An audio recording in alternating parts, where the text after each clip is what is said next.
What do you know and what do you say? Hi, neighbor, throw all your worries away.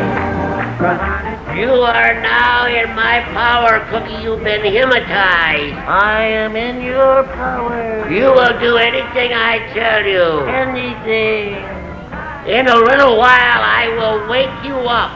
And when you wake up, you won't know that I've told you to do anything.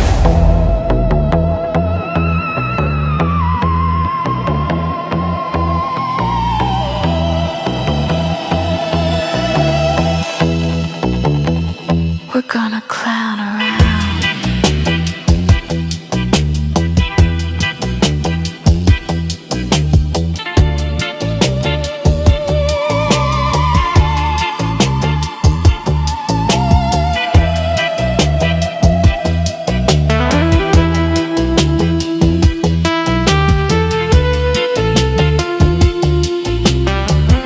Oh, look at this horn.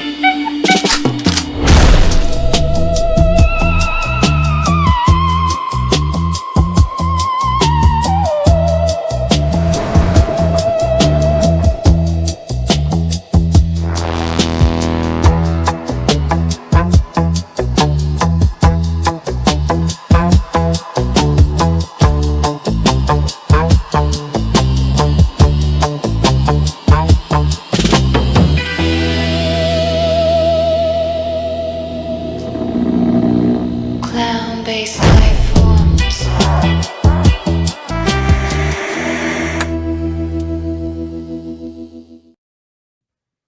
Welcome back, gentle listeners, to another episode of Clown-Based Lifeform. I am your host, Newsfist, with my co-host, Aaron C. from the Clown Town Chronicle. Oh, it's good to be back. It feels great, man. Every single time I listen to that intro, I just get fired up. It's so funky and clowny, and I would like to announce my almost complete recovery from the clown owner. Phlegm coin is going great, right? My phlegm harvesting empire is like, I'm gonna have to expand. I'm gonna have to get another planet, actually, right? Looking into like a nice moon off Zebulon 5. If you like, slave, creatures to, get into the phlegm harvesting business, mate, it's, look, you normies, you miss out on all the intergalactic trade, right? If only you were in with the Scientologists and you knew like what was really out there, you too could be part of the phlegm world order, but apparently not. How you doing, Aaron? I'm good. How are you? Yeah, better. Yeah, you sound better. I was wondering how long you were going to be like half dead on your shows. It was pretty fucking rough, man. Like, fuck. But I did come up with that great idea for a caffeinated custard-based drink. That's right. Look, it's custard. It's got caffeine. Maybe we could stick some nicotine in there as well, right? We could call it like power phlegm, right? Or like maxi phlegm. Maxiflem. Yeah. That's pretty good. Yeah, it's not bad. It's like, make sure that it's like, not like that sort of pourable custard. No. This is stuff you got to like literally suck out of the can. You got to get down in there and like, really like suck it out. Yeah, you got to put your back into it to get any of this stuff. Yeah, maybe we could sell it to like all the looks maxes, right? And tell them that like drinking this stuff is basically like mewing, right? So yes, it'll exercise your jaw muscles by like sucking this caffeinated custard out of a can. I think it's a great idea, mate. Bit of green food coloring, mate. We'll be millionaires. Well, then we can actually like do things. We could set up a one of those weird like holographic video cameras or whatever, and then we could just like do like a Star Wars conversation for this ridiculous show. Stop. Why would we need holographic cameras? Mate, we got all we need, right? We got Restream.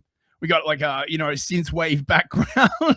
Yeah, it is all we need. You're right.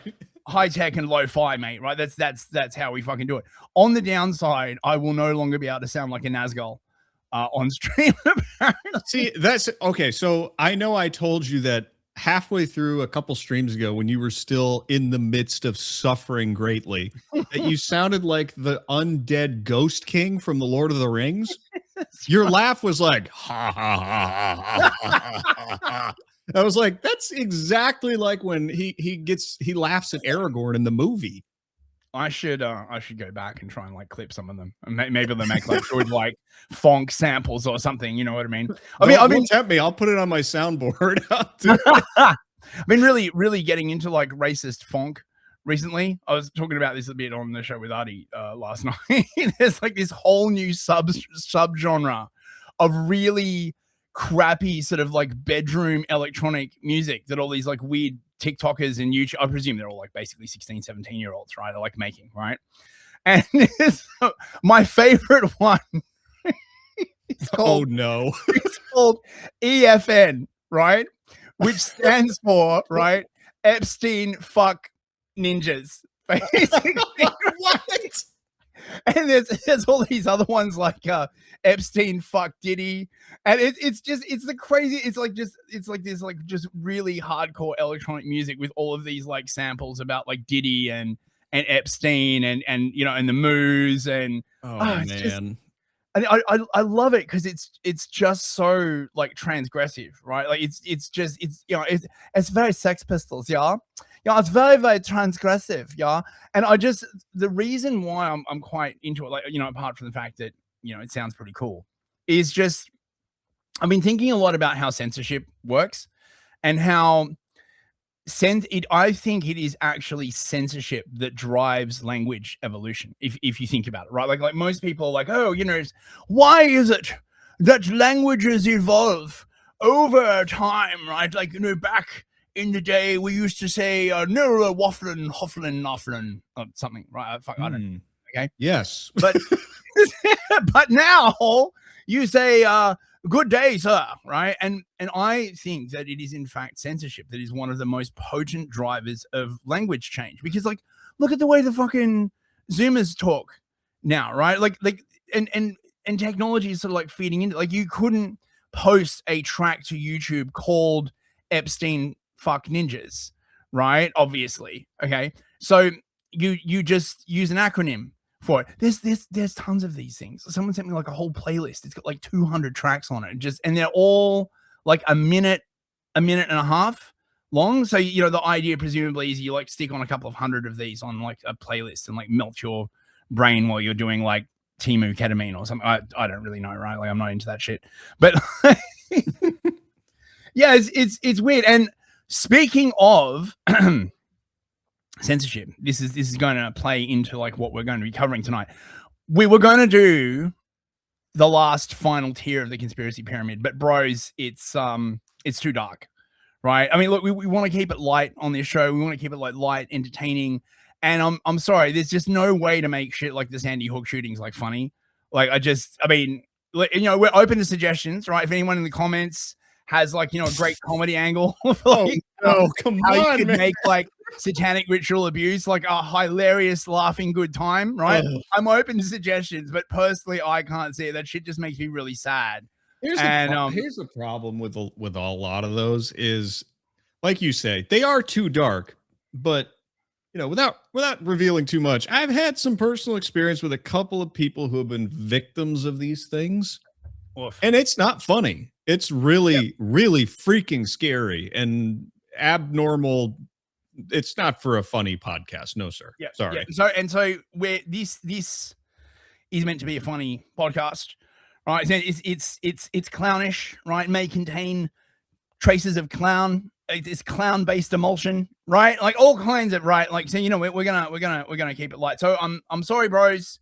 We're gonna have to pivot into more sort of stupid stuff, right? But not useless. Not useless. No. Yeah, it's not total slop. No. It's not meant to be like, I farted. Did you fart, Aaron? we're on a podcast farting. Welcome to Fartcast, everybody. It's not. Oh man. Imagine if Idiocracy had been made right like 20 years later and they had like podcasting in it. Oh my god, that would have been hilarious.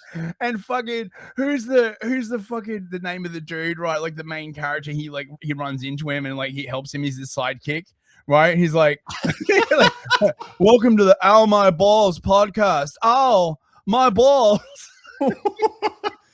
Yeah, no, it's not going to be that dumb. I hope.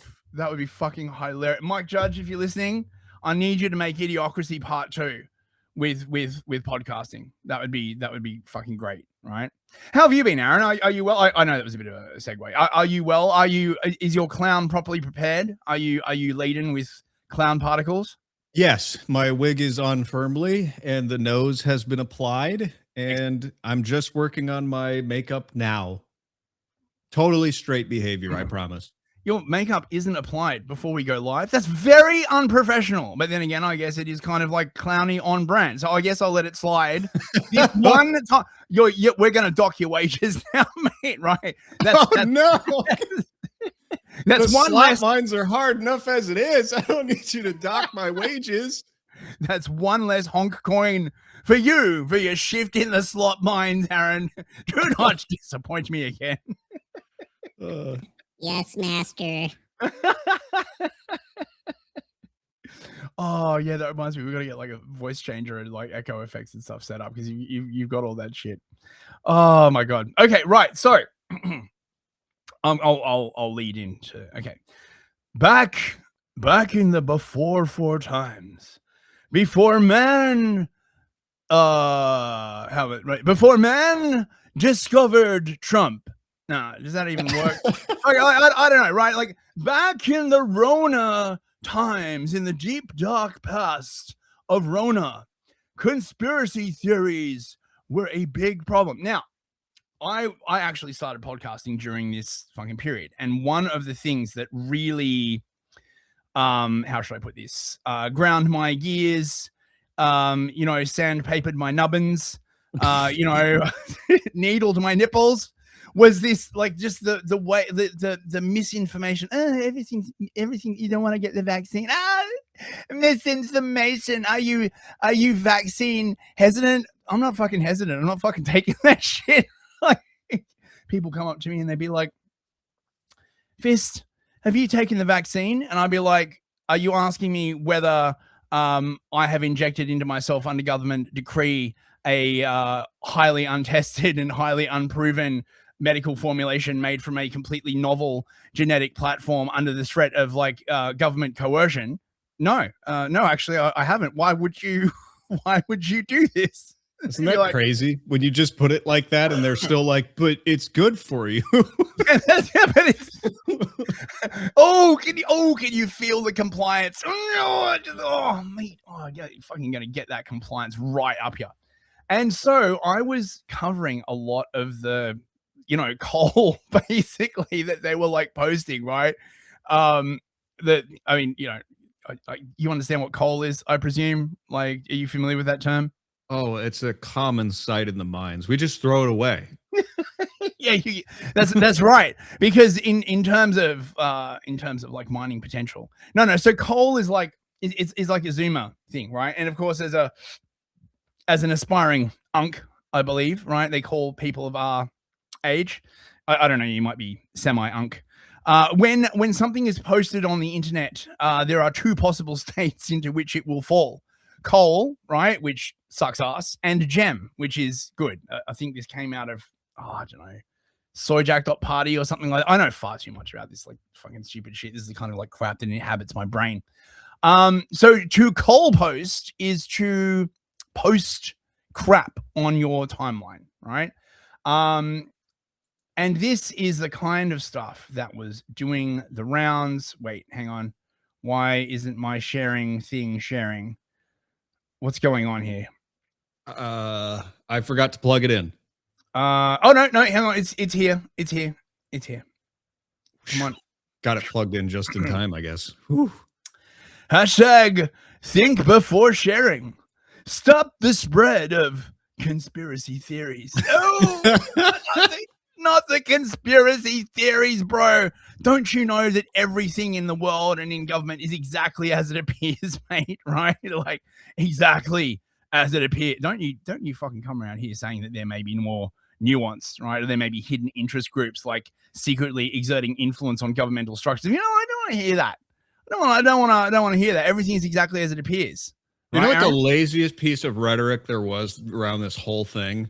Mm-hmm. It was around stop the spread, and there was like everything was a pandemic all of a sudden. So like the pandemic of racism, and then there was the pandemic of misinformation and conspiracy theories, and they spread like viruses. It's like, bruh, dude, do you like?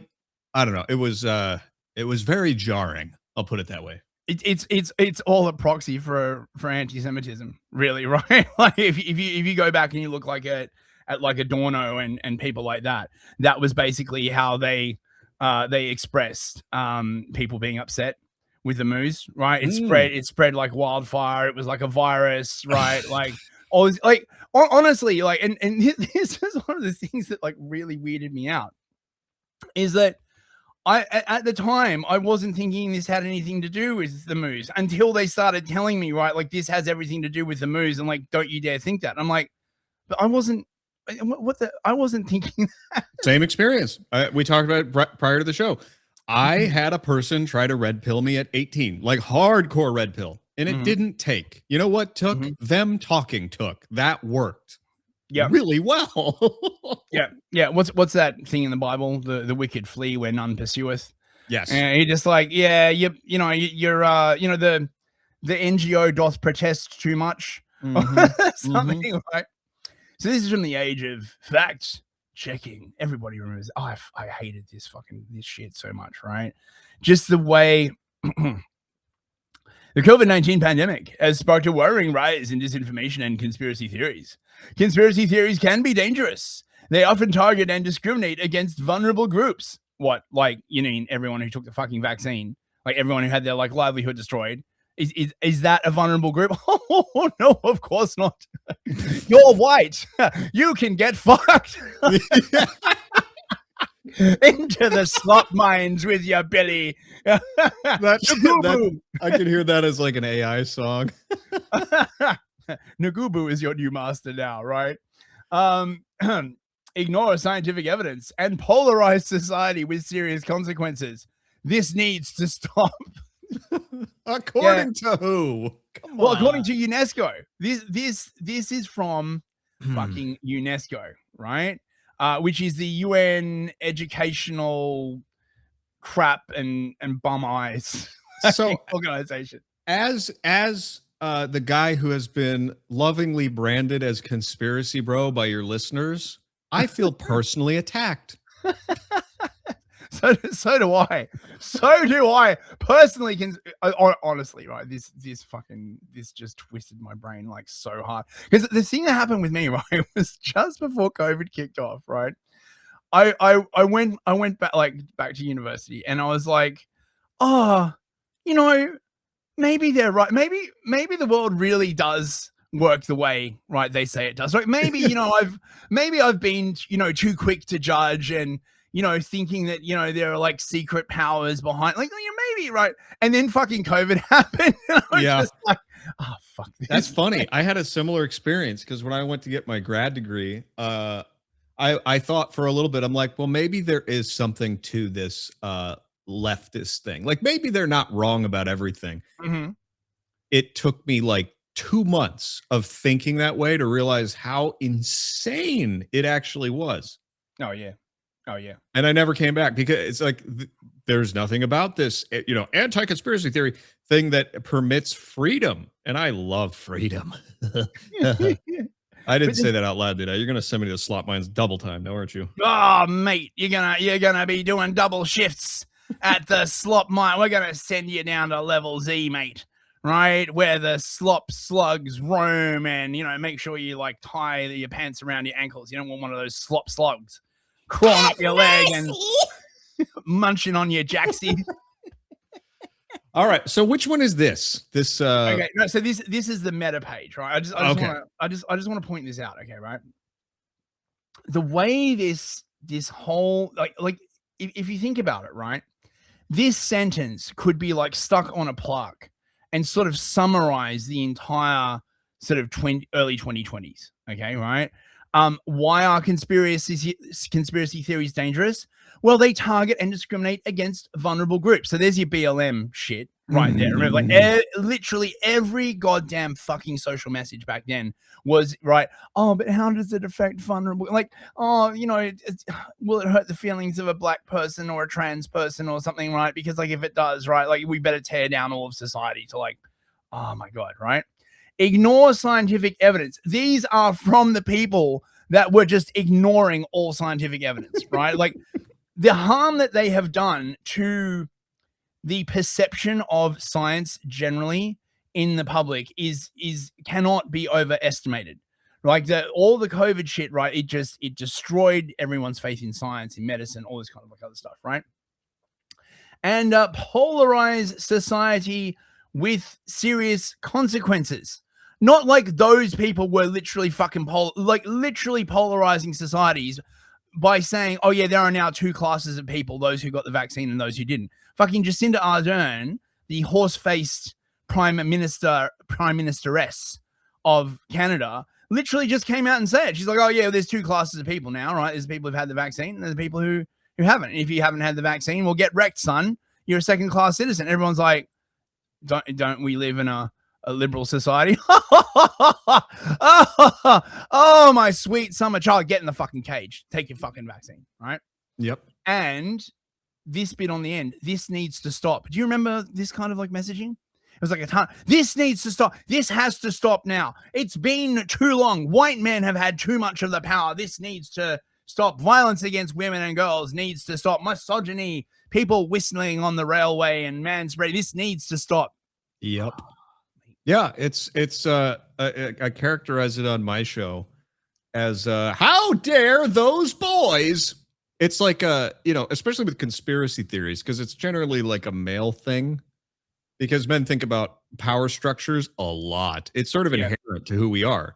So we know who's really running the show, and if it's a bunch of like funky little nerds behind the scene, we want to know. But it turns out that whoever it is behind the scene likes to talk to people like they're a substitute teacher who's also a cat lady and 45 years old and no children. Yeah, and how's that working out? You now literally turned the entire Zoomer class into like mini Hitlers. Like, well done. And the thing is, I remember fucking saying to people at the time, right?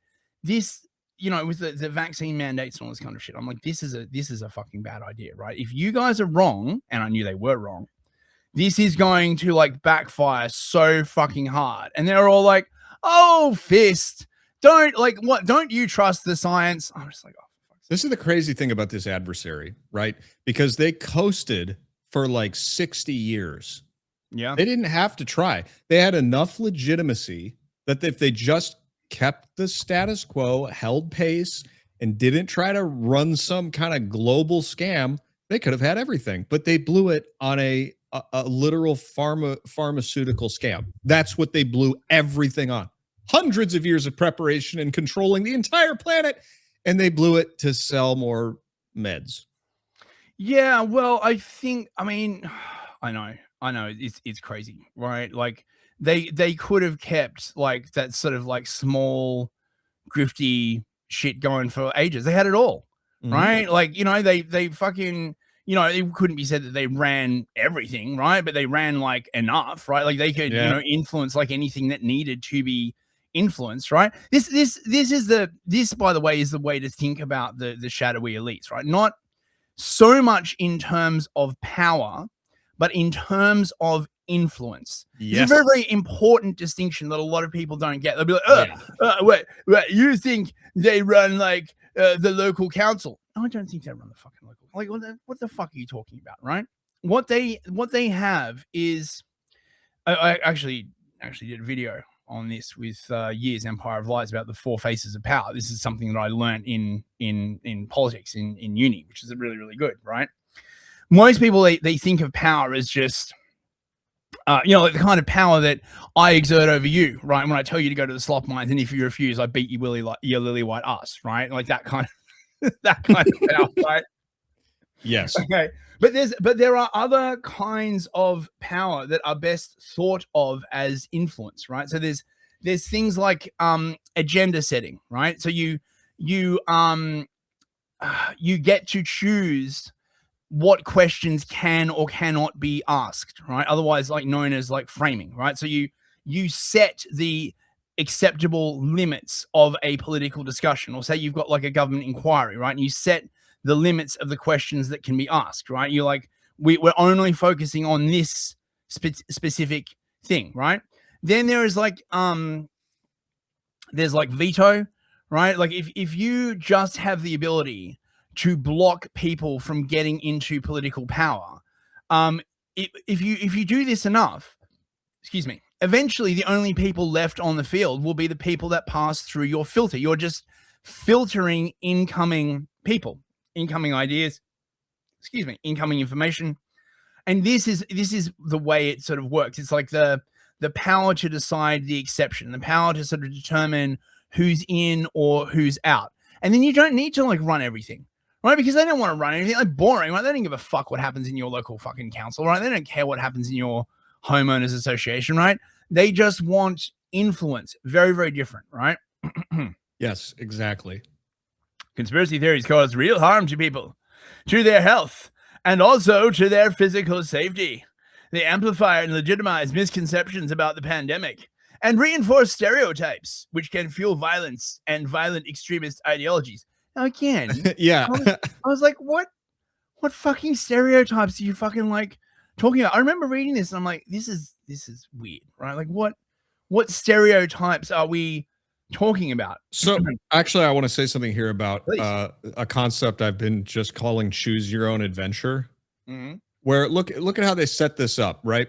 Where was that? Oh, up here, right? Yes. Yep. So conspiracy theories cause real harm to people, to their health, and also to their physical safety. They amplify and legitimize misconceptions about whatever. They say the pandemic here, but whatever. And reinforce stereotypes which can fuel violence and violent extremist ideologies. So what they give you, and this is what drives me nuts about a lot of people who post on the internet, is they get frustrated and they learn enough, and then they feel like the only path that they have to do anything is to like lash out. Fed post. Yeah, there you go. Fed post. That is a choose your own adventure provided to you by the company Choose Your Own Adventure, which writes a series of novels in which you make decisions, but you're still ultimately reading their book. Mm-hmm. Yeah. So they say the only way out of this is to either live in the woods or Fed post. Yep. Well, I mean, come on. They're not going to like give you political representation. What the fuck do you think this is? A liberal society? Like, see, this is why you work in the slop mines, Aaron, right? Right? While I am the emperor of Zebulon 5, right? You're not hip. Listen, I'm sorry I said anything. I'm going to go back to dusting all of your degrees hanging on the wall. Yes. It'll take you a couple of hours. Fortunately, you'll have time left between your shift at the slot mines, right, and your entertainment hour back in the pod. The entertainment hour. Do I get to watch? What's the new one that everyone's freaking out about? What you get to watch like the new Star Trek? Yeah. Do I get to watch the new Star Trek? Do I at least get to watch Apple TV? Oh, thank you, Master. I am a benevolent ruler. Are you going to let me have a whole Hot Pocket tonight or just half? Because maybe, right? Have you been a good little goy, right? Like, are you Goy Beam certified, right? If you get that latest certification, there might be an extra half of a pizza Hot Pocket in there for you, mate, right? So to get a certification, I have to stand directly in front of the Goy Beam for at least an hour, right? Oh, yes. No. You stand in front of the Goy Beam, right? And then you got to take like a test, right? To like see how well you have acclimatized to the Goy Beam. And then if you make any mistakes, you have to do an hour's worth of self-criticism writing, right? To make sure that you understand why you made the mistakes. And then we send you back for another like session with the Goy Beam and then another like test. You know how I said earlier, they're like a substitute teacher. All I can think of is like Nurse Ratched with a Goy Beam going. Blasting asylum inmates. I want my cigarettes. Oh Nope, my Joy God. Beam. Cigarettes are bad for you. Yeah, but I like them. Yeah, tough shit. Oh my God. Right. A new campaign helps you to learn how to identify, debunk, react to, and report on conspiracy theories. Now, of course, this is if you remember back in the day, right, there was like they had a whole little fucking army of simps on Twitter, right? Oh yeah. They were debunking, they were pre-bunking, they were junking and de-junking and spelunking, right? Right, and they had an army of fucking online snitches, right? Yeah. Reporting. This was the whole point about like Twitter 1.0 before like Musk bought it, right? Twitter was just infested by all these NGO retards, right? And they'd have these little armies like, oh, I don't like that, report that. Oh, I don't like that, take it down. Oh, I don't like that, take it down. Fucking insufferable, right? To prevent their spread. Check out the infographics and social media pack below and help spread the word that facts matter. Facts. Who decides on the facts? Well, we do, of course. We are the fact creators, right?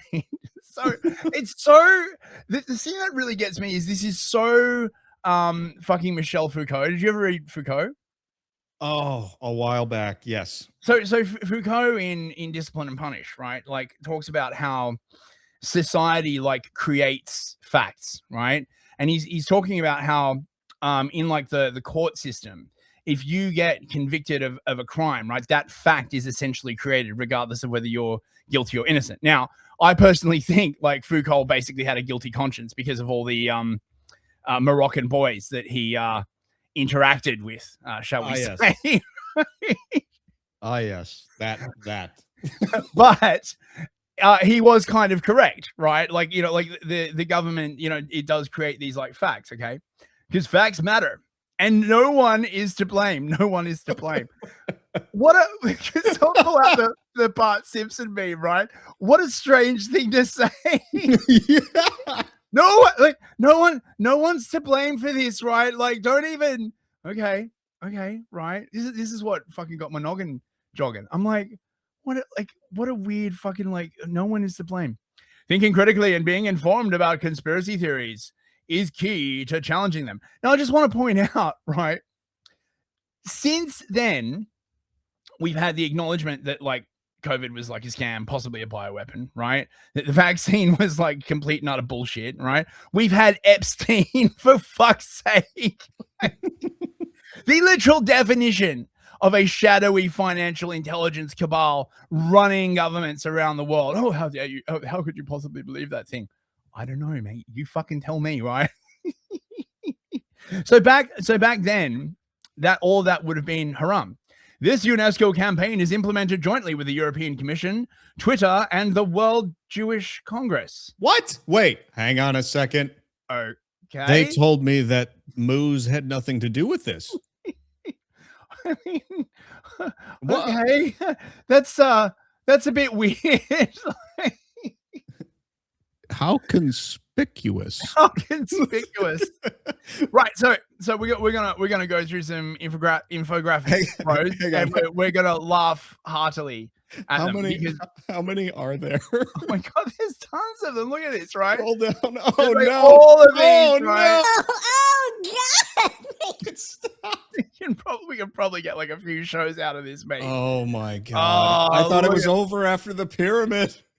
Look at this coal, right? This is such a rich vein of coal. Oh my gosh. We got work to do, buddy. Oh. Put on your slop gloves. Pick up that slop drill. We're going in, boys. We're going in. Oh, here we go. Now, what I love about these, and I'm sure as someone who's into graphic design, you will also appreciate like just how fucking awful these are, right? Yeah. Like just the color scheme and like it's on a grid, right? I bet when they were like fucking like brainstorming this, we're like, right, like facts are facts, right? And we really need to like reassure people that facts are facts, right? We're gonna state the facts clearly, right? Like, you know. Yeah. Well, okay. I see three major design components here, right? Mhm. I see yellow background that looks like graph paper. So they're Yep. leaning on you having already been brainwashed in school that this is from the teacher. The second thing I Mhm. see is the font choice is basically everything they ever do in airports now, right? So Right. it's got that Right. official air of like, yeah, you may have a boarding pass, but we haven't groped your wife yet. So here you go. And So then the last thing I see, real quick, the last thing Yep. I see is the smoking warning box at the top. Well, that's a stop sign.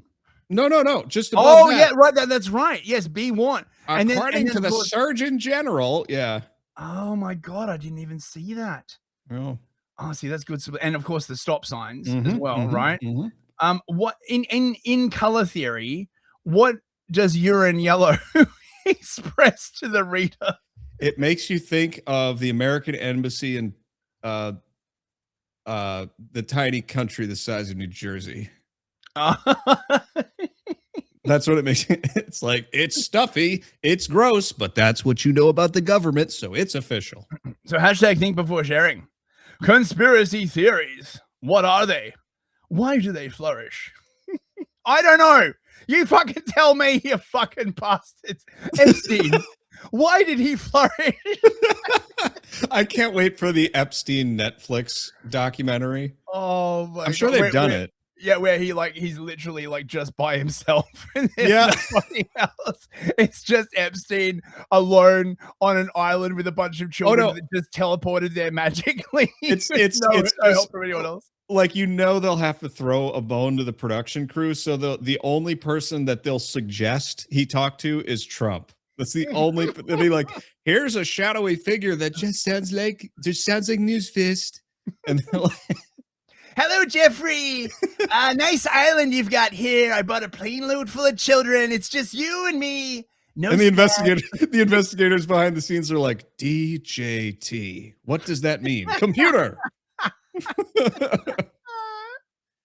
the lead's up at night, like slamming a bottle of vodka, just like smoking a cigarette on his porch. He's like, what do the letters mean? DJT.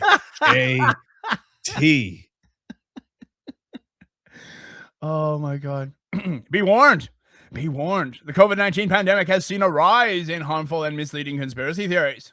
It may be difficult to recognize them or know how best to deal with them. When was this website actually released? Good question. September 27th, 2020. Wow. So like, man, so like, this is, for modern day, this is fucking ancient history. We're doing some proper archaeology here, bros, right? We're fucking coaling it up. It may be difficult to recognize them or know how best to deal with them. You may have believed in a conspiracy theory and not even know it. It's a bit like fucking COVID, right? Right? You may have it and you might not even be asymptomatic spreader. Like Artie said this thing, right? Yeah, about a week ago on stream that like really fucking stuck with me, right? We were trolling this like other streamer. I feel a bit bad about it, right? Because it's not very Christian, but in my defense, it was fucking funny as hell. And he was like, do you think that's like how the moos feel, right? They're just like, what crazy shit can we get them to believe now, right? Like, oh yeah, it's a disease, right? Like it's the most deadly disease in the world, but you won't know if you have it. Right. But you still might have it. And if you have it, you can like spread it to other people who might also not know that they have it, but it's totally going to like kill you. And you need this like highly suspect medical intervention, right? Forced by the government in order to like, stop it. But it won't stop you from actually giving it to other people.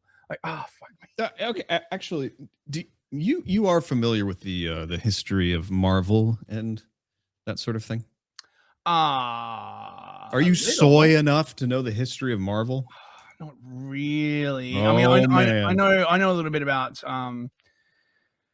Stan Leibowitz, and all the superhero characters. If you do, this is conspiracy bro talking here. If you do a little digging into the origin of almost all of the heroes in that, every single one of them comes from some legend of a certain group. It's amazing. Really? I can't believe you didn't know this. You have to look into it. Mate, that would make a great episode. Well, okay. Right. Stick that in the pile. I'm writing Mate. it down now, sir. Thank you very much. Thank you, Igor. Please do make a note of that. We will return for this later after your punishment.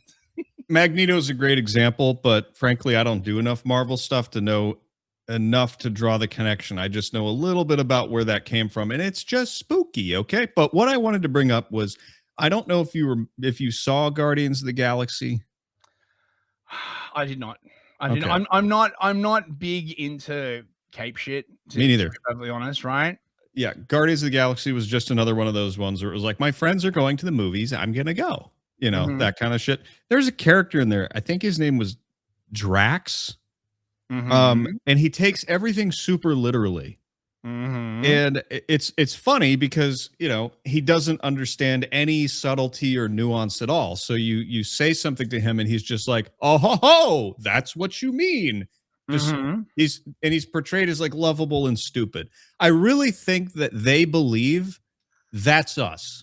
That we're Drax, and that we're so dumb we'll never pick up on any subtlety. Well, yeah, I mean, this is the thing, right?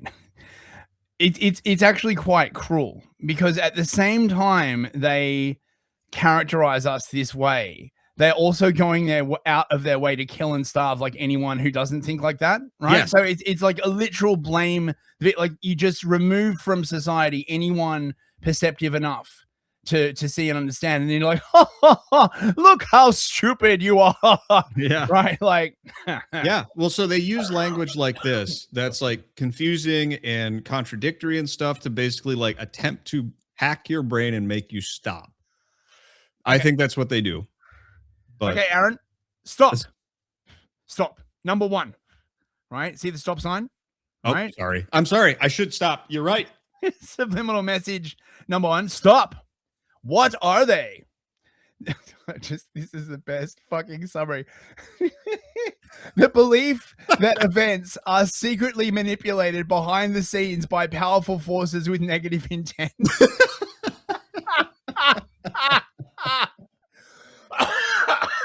Oh my god. So this is their, like, you know, I can imagine they had like a fucking writer's room. They're like sitting around and they're like, how could what is the nature of a conspiracy theory, right? Like, how do we distill it down to its, like, you know, most fundamental component, right? The belief that events are secretly manipulated behind the scenes by powerful forces with negative intent. What, like the Bolsheviks? Yeah. Right? Like Pol Pot, right? Like there's so many examples from history where that is exactly what the fuck was like happening. Like it's just, oh my fucking god, right? Oh, do not look behind the curtain, young Goylem. Everything is exactly as it appears, right? You know, watch the flashing light. Don't you like the new Star Wars slop, right? We have Apple TV. It's crazy. Conspiracy. Stop. Number two. Conspiracy theories have these 6 things in common. God, the graphic design on this is fucking terrible, dude. Number 1, an alleged secret plot. What about an actual secret plot? Is there no such thing as a secret plot? There's never been a secret plot before. Oh, fuck it. Just 2, a group of conspirators. Again, are you basically saying that there is no such thing as conspiracy? Then why do we have a fucking word for it? Racism. That's why. Yep. That's exactly what it is. 3, evidence in scare quotes that seems to support the conspiracy theory. Okay. Right. Oh. So there's a secret plot, a group of conspirators, and there is evidence that seems to support this conspiracy theory. Okay. Who makes this judgment on whether this is legitimate evidence or not?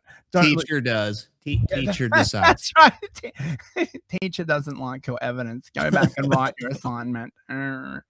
4, they falsely suggest that nothing happens by accident and that there are no coincidences.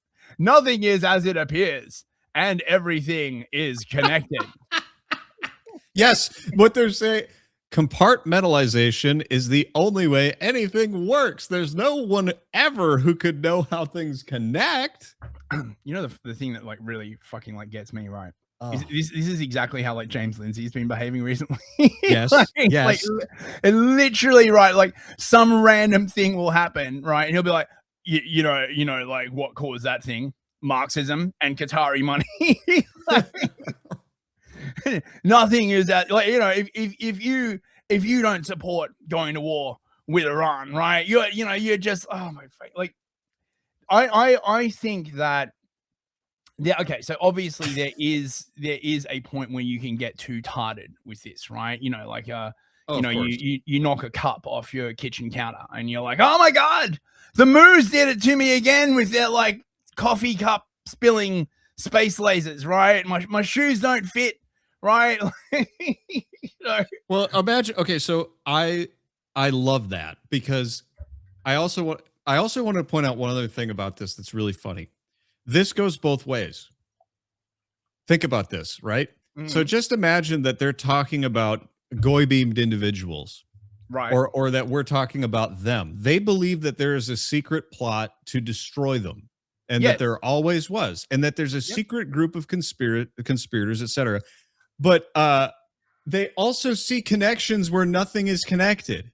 Yeah, like simultaneously, where we the people on the outside are the dumbest people on the planet and are also secretly conspiring to eliminate everything about them ever. Yeah. And the thing that really gets me is that much like sort of the way they treat things like history or ethnos, right? Like, you know, ethnic groups, they are allowed to think in these terms. You are not. Right, like that's really what it comes down to, right? Like they are allowed to think in terms of like deep history, long plans, ethnic conflict, religious conflict. They are allowed to think in these terms. You are not. Yes, right. 5 and 6 are perfect examples of that. Yeah, I mean, you are just a free floating individual. I mean, obviously you are because you're just a lowly slop miner, right? Like, you know, unlike my, you know, noble self, right? Yes, Phlegm has built me an empire. The phlegm must flow. They call me the Phlemperer. Did you just forget that I made that video? Which video? The video for the Mucomax. I did. That's right. That was so fucking good, mate. Oh. If you don't drink Mucomax, brother, you just might be a homosexual. It's time to send your masculinity off planet and put your little man on the moon. Buy Mucomax today. Fortified with Zebulon B. They divide the world into good or bad. Surely this is exactly what these people are doing, right? Like this is, you know, this is literally you should never do that. Never. There's no such thing as good. You've never been good, in fact, and they've never been bad. So you should just stop doing that right now. See, that's one of the big problems with, you know, with religions like Christianity, right? Dividing the world into good and bad. You know, right? Like, wouldn't you rather, you know, a religion like Judaism, right, where good and bad are both like emanations, right, from like the one source, and the way to enlightenment is to unite the good and the bad things into like something I guess you'd call good bad or bad good, right? And 6, they scapegoat people and groups. So, well, Jesus, like they could never be accused of doing that. What are we talking about here? I mean, the thing is, when they say scapegoat, right, they mean basically they blame people for stuff, right? Yeah. But what if those people actually did that stuff, right? Like is the world scapegoating Epstein, right? For like, it's Epstein's just a scapegoat, bro. Fucking hell. It's crazy. But they also scapegoat, you know, every country in the world that's populated by white people, which is super interesting and allowed, of course, because they're in charge. Of course. Yes. We were all well, you and I were definitely responsible for slavery. I fought in the Confederacy, damn it. I actually used to own a substantial slave ship Empire. Oh no, wait. That wasn't me. That was the moose. I was gonna say, dude, what happened? Why did you drop the ball? Why are we podcasters? We could be rich. Too many uppity ninjas. It just got difficult.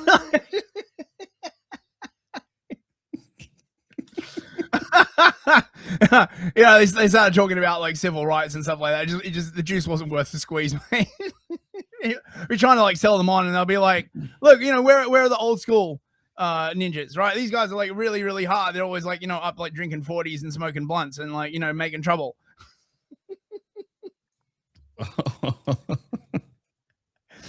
Oh, I'm gonna get canceled over that one. Yeah, whatever.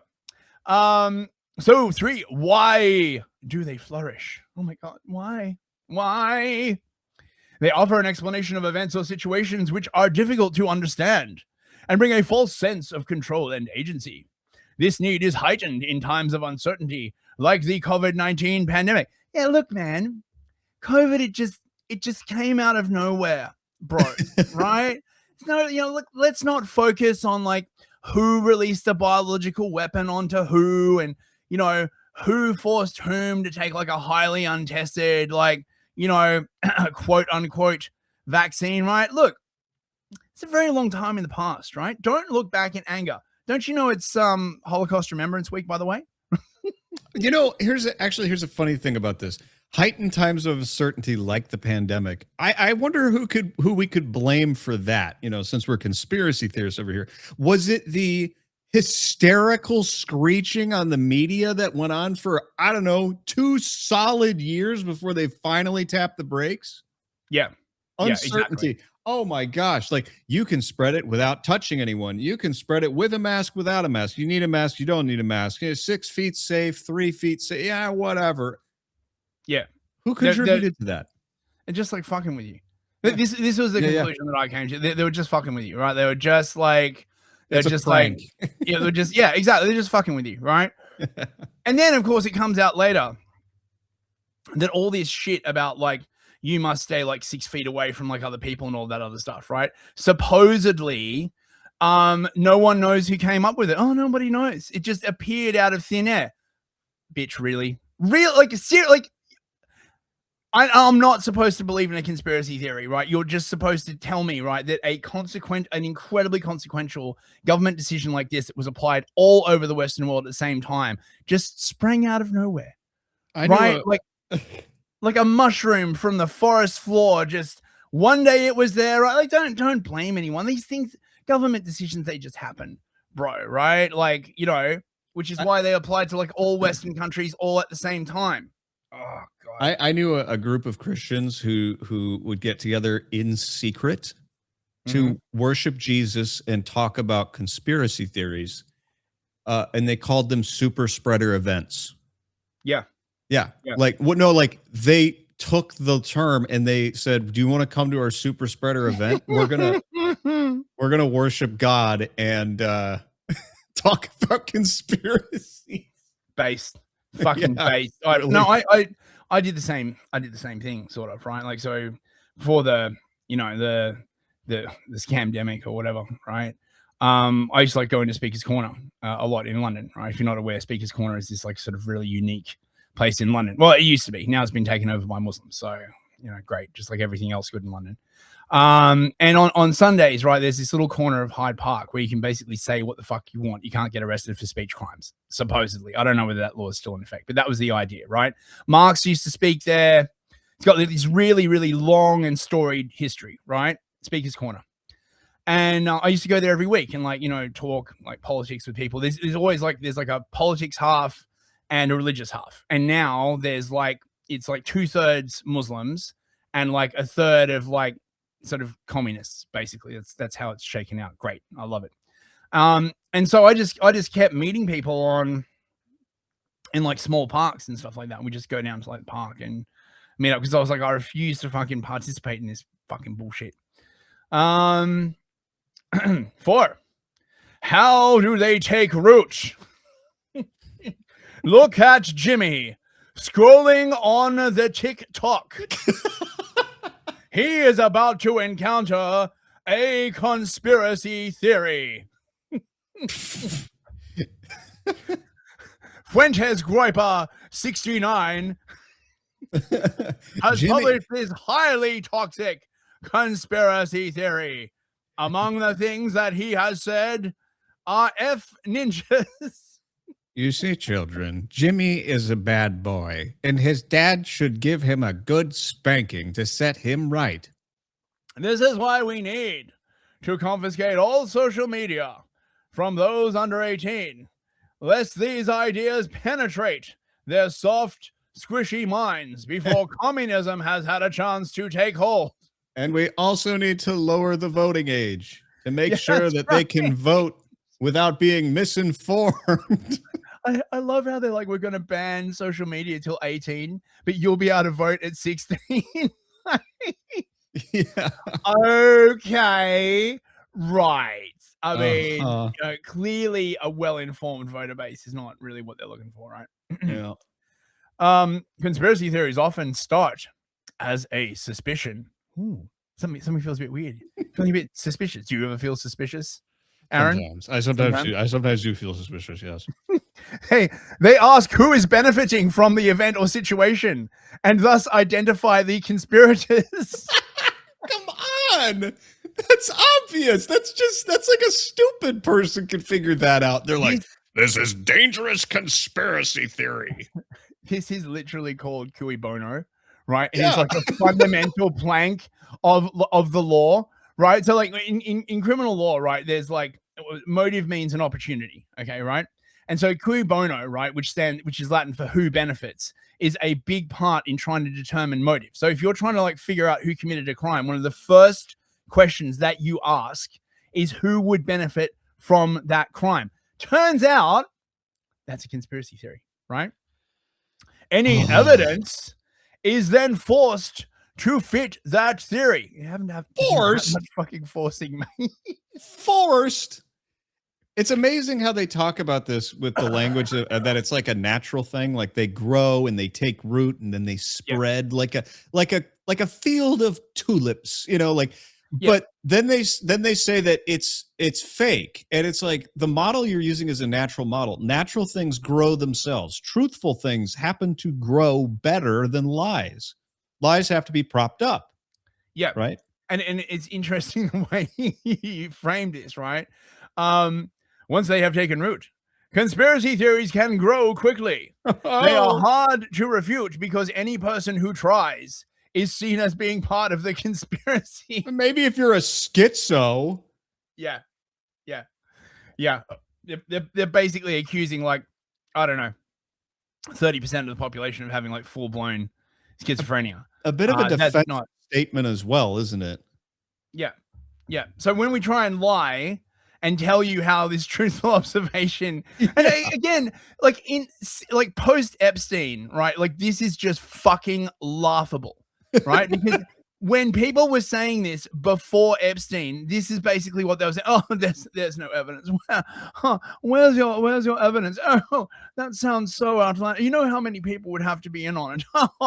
A shadowy cabal of financiers like linked to Israel trafficking young women. What a preposterous idea. Oh, fuck you.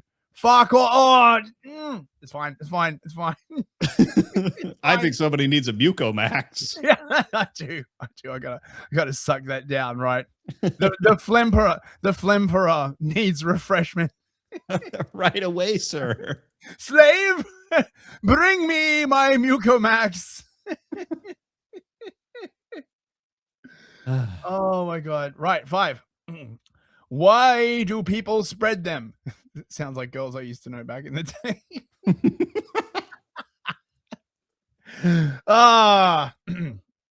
There are different reasons. Most believe that they are true. Others deliberately want to provoke, manipulate, or target people for political or financial reasons.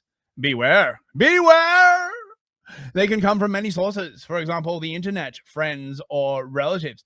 Now, what I love about this, okay, others deliberately want to target people for political or financial reasons. This is literally what this whole thing is. Yeah. That's what this is. This is political messaging. They are deliberately targeting people for political reasons, right? The UN loves to fucking do this. The EU as well, right? The shine's come off a little bit since, but back then, right? Like you talk to like most normies about the United Nations, and they'd be like, "Oh, the United Nations, it's so awesome." You'd be like, "Why?" You'd be like, "Have you ever spoken to anyone who works for the United Nations?" Because I have, right? And if you talk to them for like 10 minutes, right, just scratch the surface, they'll start telling you how insanely fucking corrupt the United Nations is.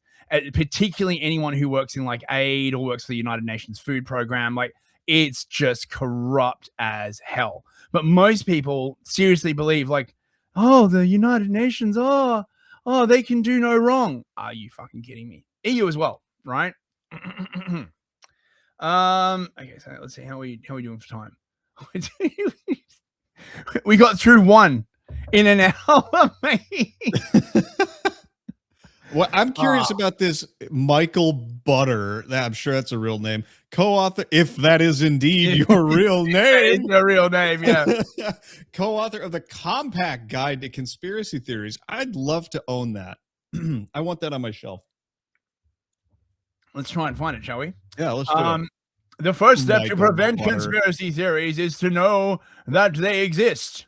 Be aware. Stop the spread. This is like fucking like Smokey the Bear. Yeah. If he was like a crack smoking like bear with like a tinfoil hat. Only you can prevent the spread of conspiracy theories. You got any crack? No, you see, you got that backwards. Smokey isn't the conspiracy theorist. His name is Glowy the Bear. And he shows up at your door in the middle of the night with a full suit and dark sunglasses. Wait. Okay. Compact guide Glowy to the Bear. conspiracy theory. I can't find it. Really? I can't. The problem is the SEO on this stuff is like really, really, really bad. Here we go. I'm gonna look it up, see if I can find it. Identifying. Here we go. I think we got it. I think I found it. I think I have found it, bros. Oh yeah, it's just from UNESCO. I bet it says exactly the same shit. Does it really? Yeah, that's basically what this is. These are like yeah, look, I'll show you. Oh, they have a debunking section. 1.3 was the term conspiracy theory invented by the CIA. There is a conspiracy theory that claims the CIA invented the term conspiracy theory to disqualify criticism of the official version of the Kennedy assassination. It is true that a claim that is labeled a conspiracy theory usually implies that it has no foundation in reality, that it does not warrant further discussion, and that those who believe in it have a blurred perception of reality and might even suffer from severe psychological problems. What is this from? Where are you reading this from? I'll send you the link. The phrase is first used in its modern sense shortly after World War II by the philosopher of science Karl Popper. Oh, what? Seriously? Yeah, I'm getting Karl Popper gave us this bullshit? Yep. All right. There it is. Popper. I'll send it on. You know who Karl Popper is, right? I think I've read Karl Popper. Yeah, he wrote is it the Open Society? And it's something yeah. Fucking there's that internet meme that everyone references about Karl Popper where they're like, well, actually, right, you know, if we permit, how does it go? If we permit in society those who are it's basically like if we let fascists live, we're going to have like a fascist society. So therefore we need to use like fascist tactics to stop the fascists. But it's, you know, it's put like, you know, don't they understand that this is never going to work? Like all I think about is that analogy that one of our first conversations, I was saying that they didn't like the rain, so they sought to control the weather or something like that. Yeah. Acting on this preemptively like this creates the problem. If they had just like kept it in their goddamn pants, they wouldn't have this problem. It's as if they create the problem and have the solution because they just want people gone. I don't know. I need to go back to the slop mines. Okay, I think I've got the PDF. We'll get that later. Anyway, right. So, okay, so we're back to. Okay, let's check this out. We'll do one more, and then we can keep on the slop train. We can do a few more episodes on this because this is fucking funny as hell and it doesn't make me sad. Yeah, right? I like it. This is great. Yeah. Conspiracy theories. Is this one? Check before sharing. You remember this whole fucking campaign they had? Think before sharing. Hashtag think before sharing. Yes. Yeah, good luck. We're all stupid people from Guardians of the Galaxy, so we just share, man. We think it's funny. You take everything so seriously, and we just share it because it's hilarious. It's so funny. They have no concept that most normal people are just like happy little elves. They're not dangerous, and if you let them alone, you wouldn't have any problems. Man, all I can say is fucking thank God for Telegram. Yeah, for real. Right? Because like when Twitter went to like shit and you couldn't say anything, Telegram was like how I kept sane. Because I knew a bunch of like, base people on Telegram, and we would just like talk to each other and be like, oh my God, I feel like I'm losing my mind. You're like, yeah, I know. I feel like, you swap medical information back and forth and stuff, right? Like proper, Pavel Durov, right? Like deserves a fucking medal just for keeping actual discourse alive while Twitter was like locked down, Are you carrying water for Putin? I'm just kidding. Yes. They call me Putin's water carrier. Well, that means I'm carrying water for Putin because I carry Mucomax for you. That's right. Actually, first I had to work my way up through Kremlin. First, I was carrying water for Dugin, the new Rasputin of Russia. And I carried that water so well.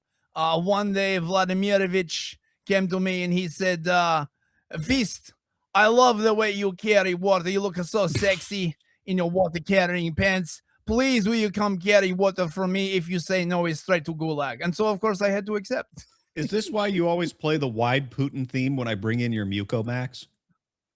That's right. That is why I'm flashing back. Okay, so how can you determine a conspiracy? Oh, mate, remember this shit. All the fact checking. Check the author. Who is writing this and why? You know what this looks like? This looks like an activity in a school workbook. They're like, activity. Here's a little looking glass or magnifying glass for you. No, well, this is this thing, the compact guide. Wait, I think I downloaded the PDF. Let me have a look. I can see if this will like work, or is it? Here we go. Right, like, hang on. Let me.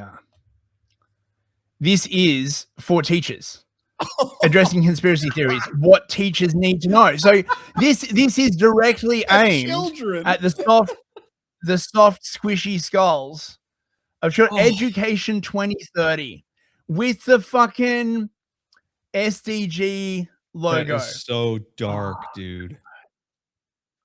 The Global Education 2030 agenda. Actually, I bet there's like more, like much more evil stuff in this, because this is what they like give to the this is what they give to the teachers.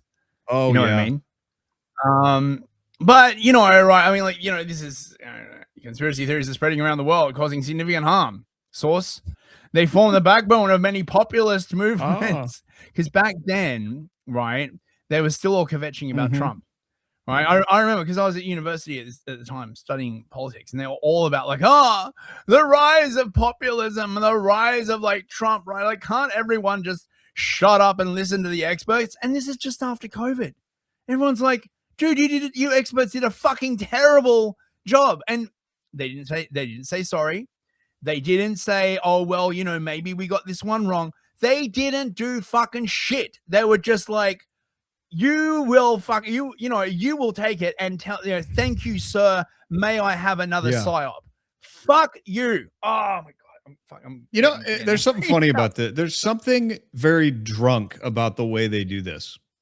Like they're just like, you need to listen to me. I'm your wife. Like it's like, yeah.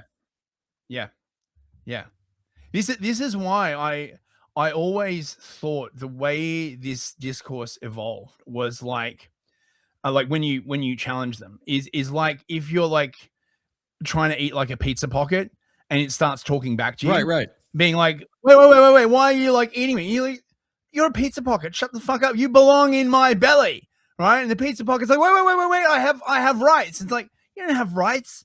Who the fuck do you think you are? You're a fucking pizza pocket. Get in my belly, right? And but at the same time, you have raised and farmed all of these pizza pockets, telling them that each one is like a special snowflake, and they exist in a realm of like human rights and democracy where like every fucking voice matters. And yet when you're actually on the goddamn plate, then they're like, you shut the fuck up.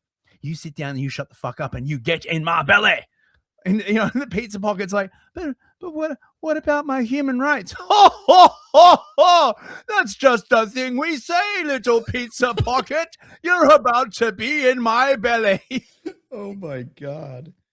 You know, actually, so I know I brought it up before we started recording, but you've got to watch the Lego movie. And I don't mean like people are going to get the idea that I'm into like movies and shit. I'm into them to learn about what the enemy thinks.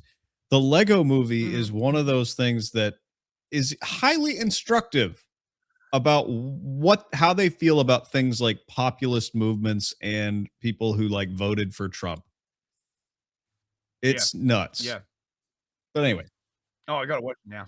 Especially when you told me the main character's name is Emmett. Yeah. Related to the, like, related to the little golem thing that you're doing. Yeah. Yeah. A little important. Yeah. So Emmet is EMET is what they carved on the head of the golem. Right. Oh man. Okay, I gotta watch this now. It's a good freaking movie. So it's I mean, like it's good. There's a lot to learn in it. Okay, so I reckon we should shift to this one because this is for the teachers, right? Like all this slop is for the kiddie winks, right? Let's have a peek behind the curtain and see what they're saying to the teachers, right? Conspiracy theories are spreading around the world.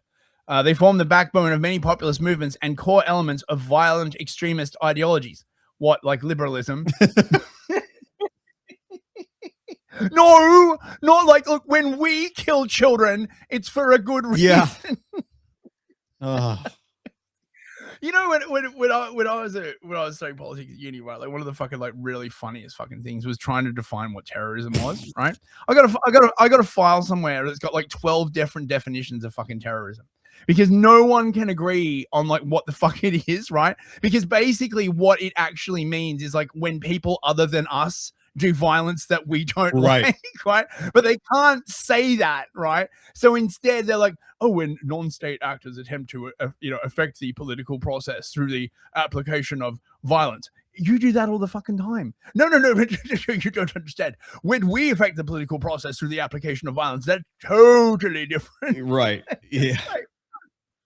Right? Often serving as entry points to radicalization processes. The complexity of conspiracy theory narratives and the psychological mechanisms that underpin belief make challenging them very difficult. You can tell this is written for the midwit. You know, I can just fucking see like a bespectacled fucking like idiot, right? They got the Black Lives Matter flag like up on their fucking classroom wall, and they're like, oh yes, like literally, like you can just see it in your mind, right? In my fucking head canon, right? They're like sitting there, they've got the BLM flag on one side, they got the fucking trans flag on the other, they got a fucking literal hammer and sickle, right? Oh yes, we must stop extremist ideologies. What's the matter, soy boy? Afraid you might see something? Oh God. No, that's exactly right, though, because that's exactly who they want reading this. And you can see the self-importance as they pick it up and say, I am going to educate myself on these dangerous conspiracy theories so that I can protect myself and disadvantaged minorities from these dangerous white supremacists, like that kind of crap. No, but not just that. They're then going to dump this like mind phlegm into the soft heads of all of the children under their control after they've like given them a 2-hour lecture on how they have to cut their dick off. Awesome. But only the white kids.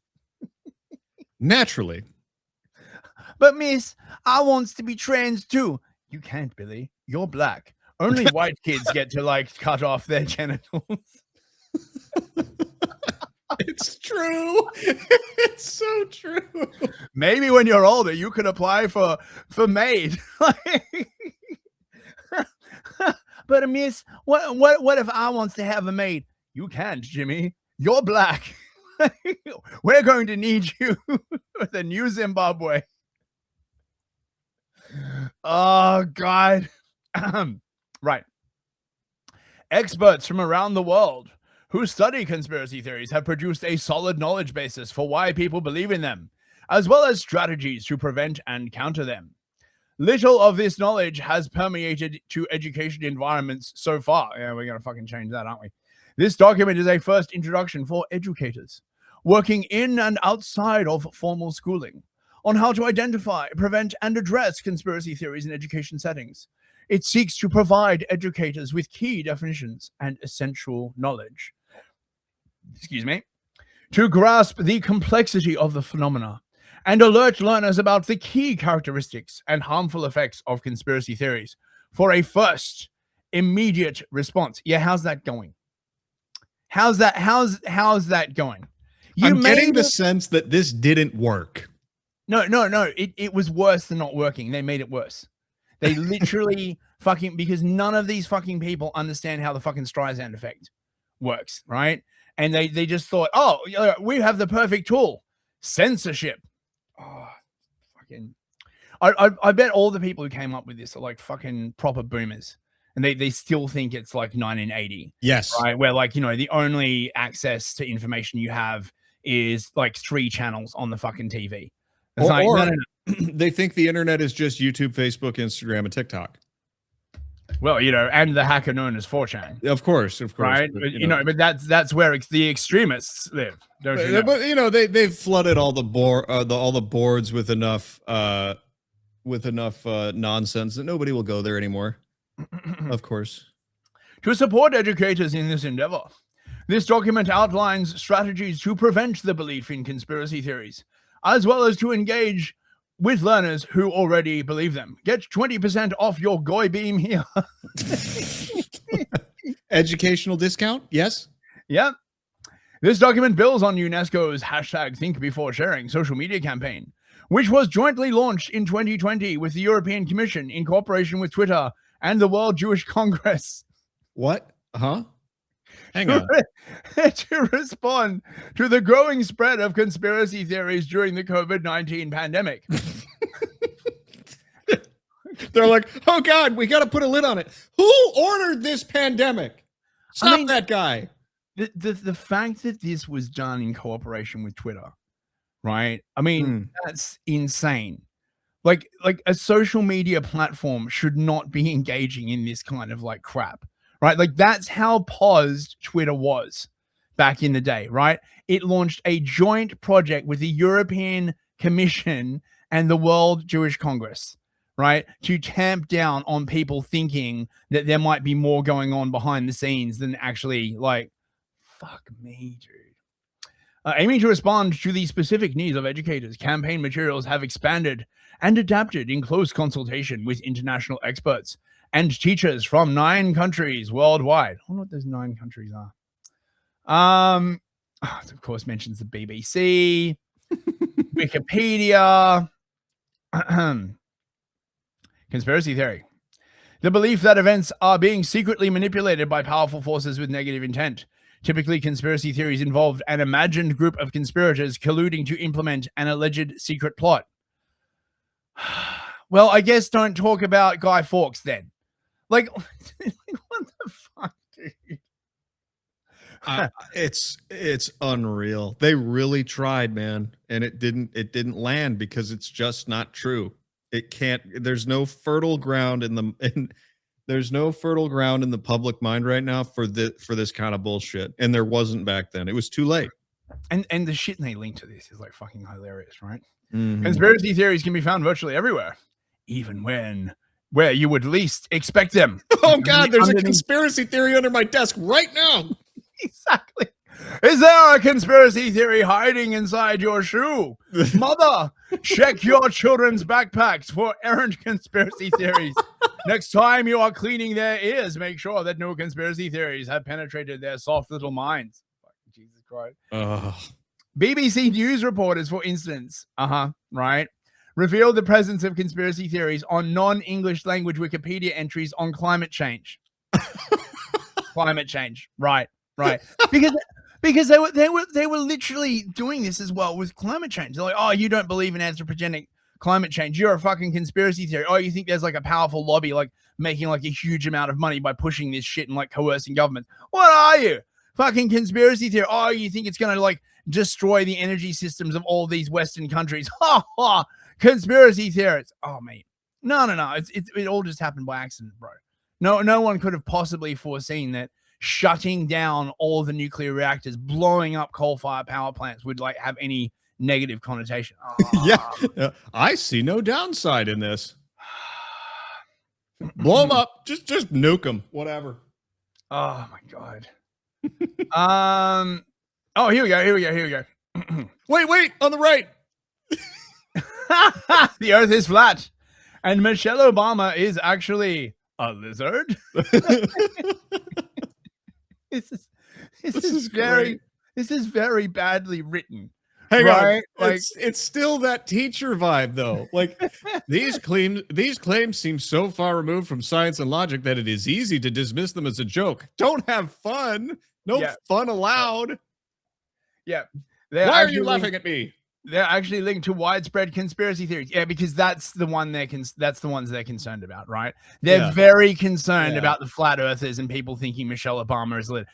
And they always do this, right? Like no one fucking, as far as I'm aware, says Michelle Obama is a lizard. They say she's a man. Yes. Right? They always misrepresent the conspiracy theories that they're like trying to mock, right? And this is the point, right? Like they don't care about those conspiracy theories, right? The ones they care about is that there's like a secret group of highly influential people behind stuff like the COVID lockdowns and pushing climate change and trans and degeneracy and Black Lives Matter and fucking everything up, right?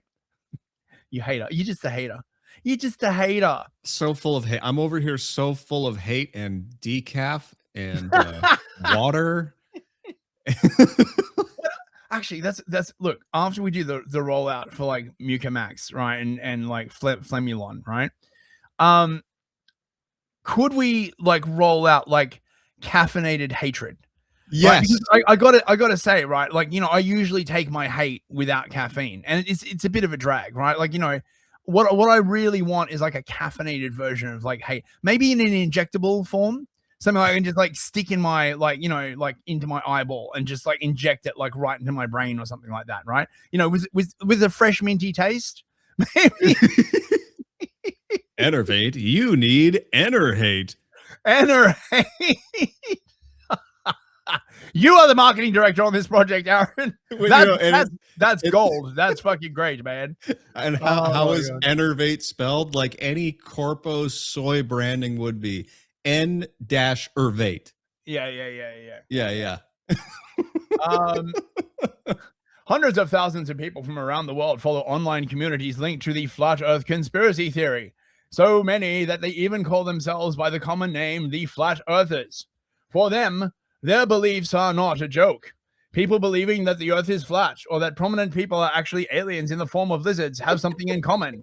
They feel that they are part of a big lie, and that this lie exists for reasons they cannot discern, but will harm them eventually. Wait, I feel like they're hurt right now that exists for reasons that they cannot discern. How dumb do they think we are? See, we know exactly why all of these things are happening. It's very simple. See, what this is all a proxy for, right, is a lack of trust in government. Right, and the collapse in government legitimacy. Right, I could show you like a graph, but it's maybe we'll do that for like the next episode. We could like talk about this a little bit, like this angle. Okay, legitimacy, or like just people believing shit that the government says, has collapsed in the West. Like, it is fucking brutal. If you go back to like the 80s, okay, 70-80% of people agreed with statements like the government mostly does stuff in my interest, right? I can believe messaging from the government. Okay, right? Like a super majority of people believe this shit. Now it's down to like 25, 20%. They actually, the last data that I got on this was before the fucking pandemic. And I think what happened was that it collapsed so fucking hard. They stopped publishing the studies because it's just so bad. And you watch, right? Like now that Trump has like turned around and be like, ha, ha, ha. It turns out it was Israel first all along, bitches. I hope you like war. I hope you love war. We're going to have so much war. We're going to kill children. Don't worry. They're mostly brown. Right? Again, right?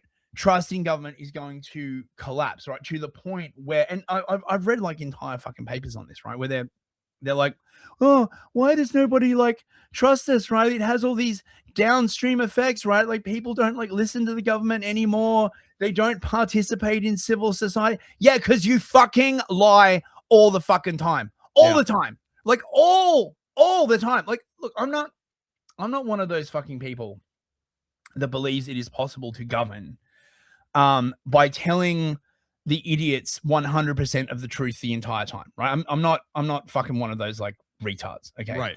But there has got to be a fucking limit, right? You like, if you as a government are going to like lie about stuff, you got to have a fucking good reason, and you should do it very sparingly. And if it comes out later, you've got to be able to say, yes, we lied. Okay, and here's why. And here's why. We had a really, really good reason, right? Like, you know, it's World War II or something like that. And they're like, yes, we lied. We had to convince the Germans that, you know, the fucking stash of gold was like, you know, in Austria instead of in Switzerland, right? So we lied, okay? And most people will be like, okay, fair enough, right? But the government, the kind of governance you have now, where they just fucking lie about everything all the fucking time, like they just like the fundamental assumption is we want to get people to do thing. We can't just tell people to do thing because we know they're not going to want to do thing, right? And it never crosses their mind to be like, well, why don't people want to do thing? Oh, because they're stupid, obviously, right? They don't want to participate in this glorious fucking like managed democracy that we have. So we'll just fucking lie to them, and we'll just keep lying. We'll just keep lying. And then 10, 20, 30 years down the track, they're like, oh, why does nobody believe us anymore, bros? Because you made lying a form of governance. Yes. That's fucking why. That's exactly right. I'm fine. This doesn't bother me at all. Why can't we? Like, again, I'm not saying the government has to tell the truth about everything, but could it tell the truth about some things? It'd be nice to know what we're doing things for, but you know, like even if they said we have to win this war, okay, and then they won the war, and then they came out and said almost everything we said about what was going on was a lie, but we had to do it to win the war. We'd be like, well, at least you told us what you were doing. Now they won't even do that. They can't even explain why we need a fucking war. Right? No, they just look at you like, yeah, that's right. They just look at you like that. Oh, well, actually, it's very important they don't have a nuclear weapon. You know, they've been 2 weeks away from making a nuclear weapon for 30 years now. And we just got a new dossier from Mossad, and they tell us that it's less than 2 weeks, bro. 2 more weeks. Actually, it's because we've got to take out their ballistic missiles. Actually, it's because of the Strait of Hormuz. Actually, it's because they're Muslim. Like, just oh my, the messaging around this war has been like so fucking shit, man. If you compare it to like what happened in Iraq, right, where they had their fucking shit together for Iraq, right? Like they had a long, soft sort of lead in, right? They knew what they were doing. They like ramped it up. They had it all fucking like ready to go. Mate, this has been a fucking omni shambles, right? It's as if it's being run by people who feel like they have somewhere else they can go. It doesn't feel like it's being run by people who live here, right? I have a theory on this. I think that one of the reciprocal effects of lying, and you see this in people, right? Like I like to think of government as a person, right? Because governments use all of the same psychological and speech trickery that people do, Okay, right? So I often like to think of government as like a psycho girlfriend, right? And they use a lot of the same like emotional tricks, okay? And one of the problems with lying to people all the time is that you start to have much less respect for them, right? Because they believe your lies, okay? And you're like, holy crap, I can't believe they fell for that. That was such a fucking obvious lie, right? And the more and more that they fall for it, like the lesser and lesser they become in your estimation. And as this process goes along, you start just putting even less effort into the lies. You're just like, oh, well, they'll fucking believe anything, you come back and the wife is like, where were you? And you're like, oh, I was playing basketball on the moon. Like, fuck off, right? Like, who cares? You know what I mean, right? And I think that's what's happened, basically. Like, they can't even be bothered to think up like a decent fucking lie, or what difference would it make? Right. Yeah. And because everything's trending toward efficiency and laziness, efficiency and laziness, why would they bother even doing a psyop anymore? Everyone's already so confused and retarded. Why would you waste the time? But the problem with declining legitimacy is that it makes everything a million times harder to do, right? Like one of the great magic tricks of government is that people might, if you've got like a proper government, if you've got legitimacy, people will do what it is that you say. Yes. Okay.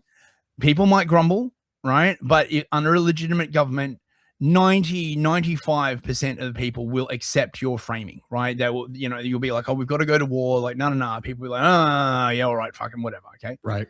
Once legitimacy declines past a certain point and no one believes your messaging, people just stop obeying you. And there is not enough. No, I'm saying there's not enough coercive force to get them to do it. Like running a country where you have to literally have a policeman on every single fucking corner, right? Forcing everyone to do the thing is incredibly hard and draining. Like the size of government just balloons. Like it becomes, you can't trust any of your citizens because everyone, that your citizens fucking like hate you. They'll take any opportunity to like cut corners. It's like late stage USSR, basically, right? Exactly. Like, yes, and this it just saps efficiency, and it's like I guess to use the sort of human sort of like terms, it's like when your lies stop working on the person you're gaslighting. You're like, okay, well, fine, I'm just going to start beating you now, right? Like, we're past pretending, right? Like, this is how it is, right? Like, I'm just going to start using physical force. I'm just going to start beating you now and like fucking tying you up.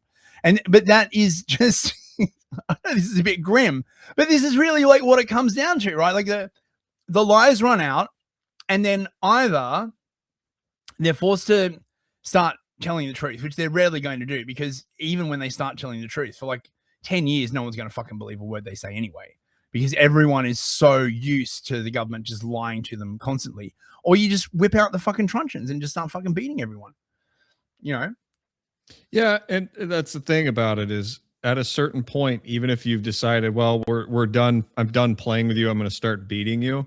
At a certain point, you're running out of options. Oh, you run out of options as a person who's being oppressed by violence, and you have to do things. And I'm not saying we're going to do anything. I mean, don't get me wrong. We're academics. We don't do things, right? Yeah. So, but normies don't react that way. And that's what's crazy to me is it's as if they've forgotten that they're dealing with people who know that at the end of all of it, there's a certain level of what they will take and what they will not take. But they seem to be resting on this idea that they'll just put up with everything forever. Yes. Because they don't respect the people they rule over, like at all, right? Like, no, they don't. You are the pizza pocket, right? Like literally, right? Like you're just a farm animal, and this is the problem as well. Violence is the death of legitimacy, right? Because you cannot, once you have to use direct violence, you can't just claim, oh well, things are the way they are, because of like some airy-fairy bullshit, like, oh, systemic racism or something like that, because people can see directly who it is that is oppressing them. And that galvanizes people's response. It's much harder to be like, oh, it's not us oppressing you, right? It's I don't know, it's the Russians, or like, something, it's the market, quote unquote. Once they roll out the truncheons, everyone's like, oh, it's you guys. We can see that it's you guys because you're like beating our fucking faces in. It's much more clarifying. And then people are a lot less confused. And then they know who the enemy is. And then, it gets ugly. Right. Because their current method of violence is getting you to do it to yourself. They want to make everything so bad and confusing that you fall off the map, or, you seek Canadian healthcare, as they say. And they provide these roads to you. No. They want to do it to you without you realizing that it's them. Yes. That's what it is. Okay. Yes. They want to like a rapist in the night, right? God. They want to like fuck you in your sleep, right? And then when you wake up the next day with a sore butthole, you'd be like, oh yeah, there was an asteroid shower last night, right? And a meteor like hit you between the cheeks. That's funny, but also true. Yeah. Oh God. Oh yes. Still backhanded, man. This is my theory of governance as like an individual psychopathic retard, because I just think it makes it like much easier for people to visualize if an actual person was doing that crap to you, because that's one of the other things that government loves to pull. They're like, oh, you can't blame any one person for government. It's a system. It's it's diffuse, right? It's like this is why they love this whole like systemic. Oh, it's the system, man, right? No, it's not. It's people. It's people. The government is just composed of people. Those people are fucking you, vigorously. But they don't want you to like realize that, or you might wear tight pants to bed. Yes. Well said. Right. Okay. So look, we're at an hour and a half. Should we wrap this up? We'll do another episode on this. We'll dig into more of this UNESCO conspiracy guide from the deep past. I hope you enjoyed this. I had a good time. I had fun. I have one last question for you, please. And I feel completely brain dead, but I am, according to our superiors. So, I can't be expected to know things. Excuse me. What does UNESCO actually stand for? That's a really good question. Hang on. I thought you just knew. I do, but it's been a while since it's something United Nations Conservation Organization. It's the United Nations Educational and Social something. Hang on, wait, hang on. Look, where's the Wikipedia page? Right, hang on. UNESCO. Stop. It keeps auto-completing. Right. Wikipedia. The United Nations Educational, Scientific, and Cultural Organization. Okay. Right? Cultural. That's, yes. Is a specialized agency of the United Nations with the aim of promoting world peace and security through international cooperation in education, arts, sciences, and culture. Yeah, it sounds like that shit fucking glows. No kidding. Because I know UNESCO because I did a deep dive a while back on UNESCO World Heritage sites. That is a freaking weird thing that they do. And I don't want to get into it right now, but that might be another one. They are fucking paused as hell, right? Like they are just totally like paused. Oh my God, it was founded in 1945 as a successor to the League of Nations International Committee on Intellectual Cooperation. So it's been it's been around for like a century at this point, right?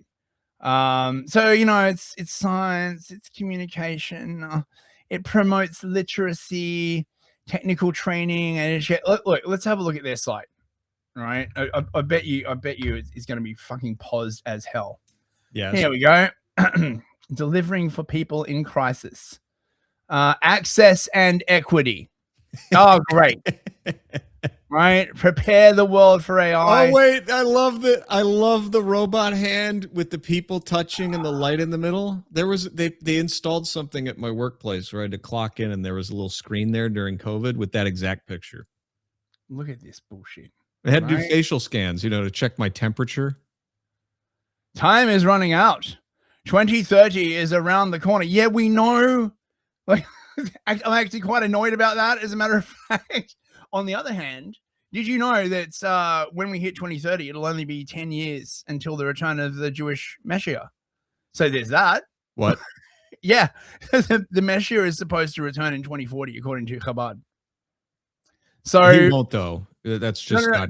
But for quite a while, right, when the whole 2030 thing came out, right, I was like, what the fuck? Why this obsession with 2030? Because remember when that shit launched, it was fucking everywhere. The World Economic Forum was talking about it. There was the Sustainable Development Goals, which are still going, by the way, right? Like, they've just quietened down their messaging, but they're still like all for that like crap.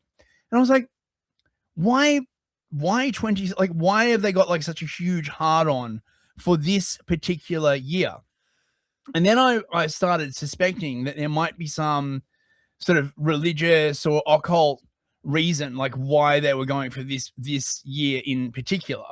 And because they just seemed hyper fixated on this date. Okay. And there was like stuff that, in my opinion, if they'd taken a bit longer to do it, they would have had more success, right? It was a very, very compressed timeline to like basically do the whole thing, in 10 years. And I think it's because it's precisely 10 years before the return of the Messiah. So they got to get 2030 set up. They got to get the Sanhedrin set up. They got to get the digital society set up, and then they can rule the world from Jerusalem, allegedly. So this Messiah, is this just like a space alien that they believed, or something off-world or interdimensional? I mean, what are they talking to get this?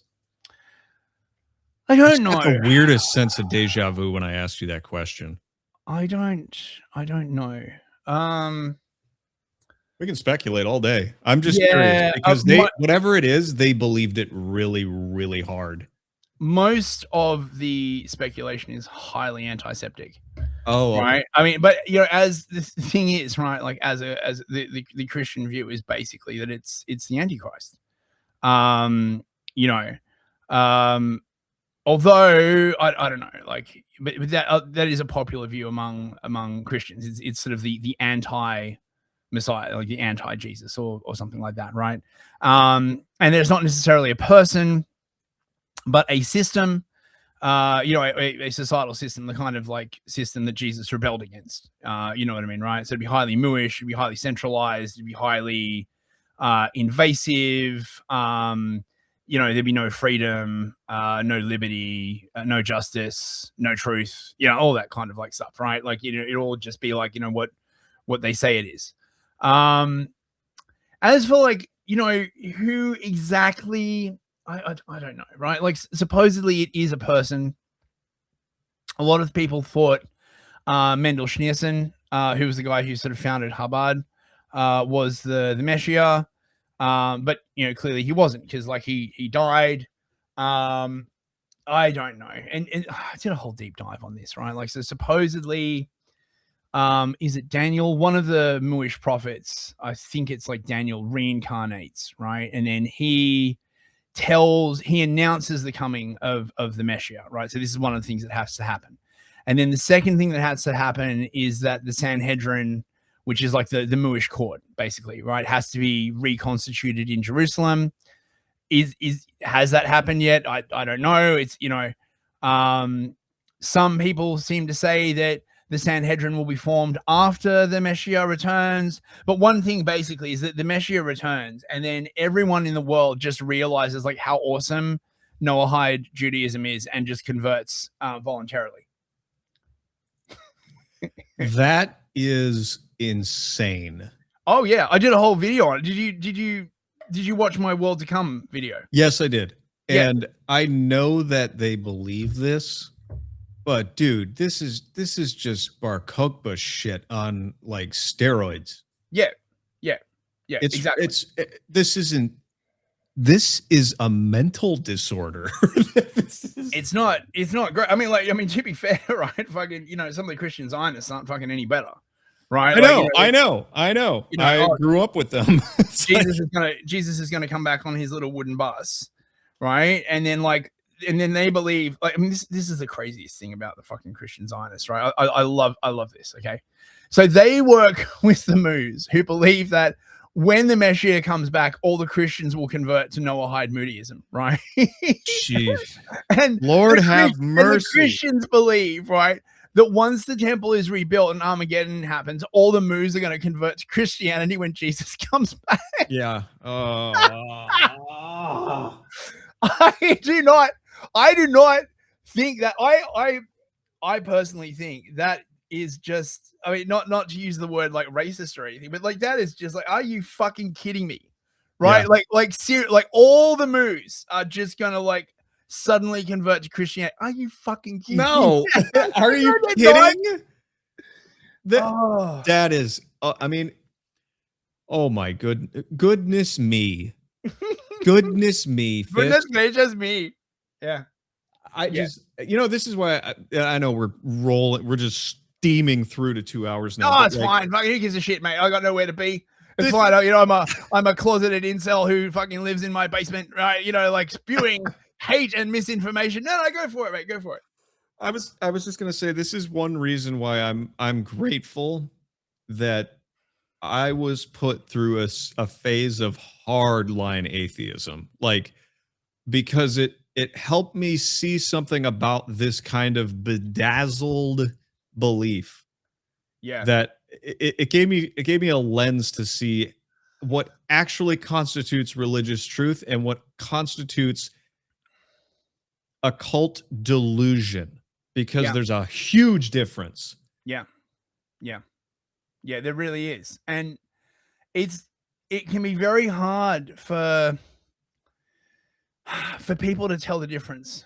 I've got to say, right? Like, this is why I am very, very suspicious of things like Protestantism and sola scriptura and all these kinds of other things. This idea that, Joe Bloggs from down the road can just go and like just pick up a Bible and he's like, oh, I found this, new interpretation of the Bible. I'm going to like open my own church, right?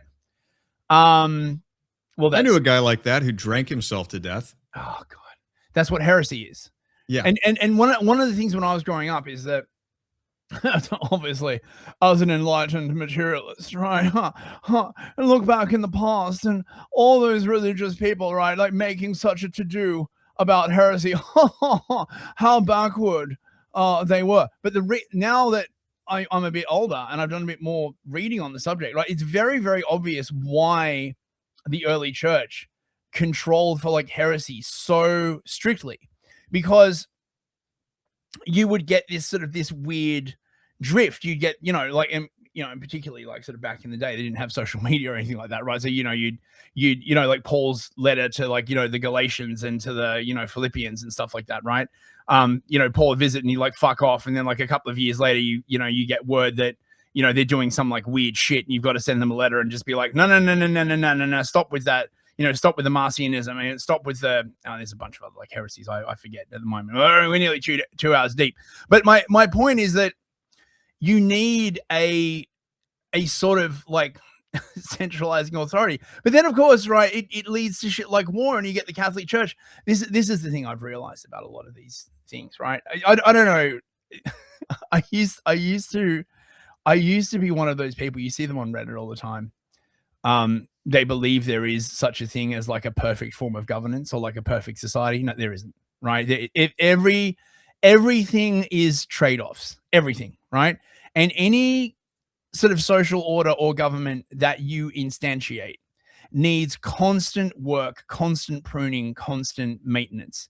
And before you know it, right, in like 50 years, 100 years, the facts on the ground may have like changed so much that you've got to like, change the way the government works. There is no perfect eternal solution to these questions, right? But you can make this process better or worse, right? So you can make societies more or less stable, if that makes sense. So if you've got a country full of people and they are highly ethnically and religiously homogenous, right? That is more stable. Okay, so it's not permanently stable, but those societies are likely to be stable for longer before some kind of like crap happens that you've got to, you know, like revamp like a bunch of like stuff. Okay, the more differing religious and ethnic groups you have in that collective unit, the more unstable it gets, and the more likely it is that something's going to go wrong much quicker, if that makes sense. Yeah, that does make sense. This is one thing that's interesting about it is that so actually, I don't know if I have a completely sensible thought on this, but one thing that just can't seem to take into account is time in a way that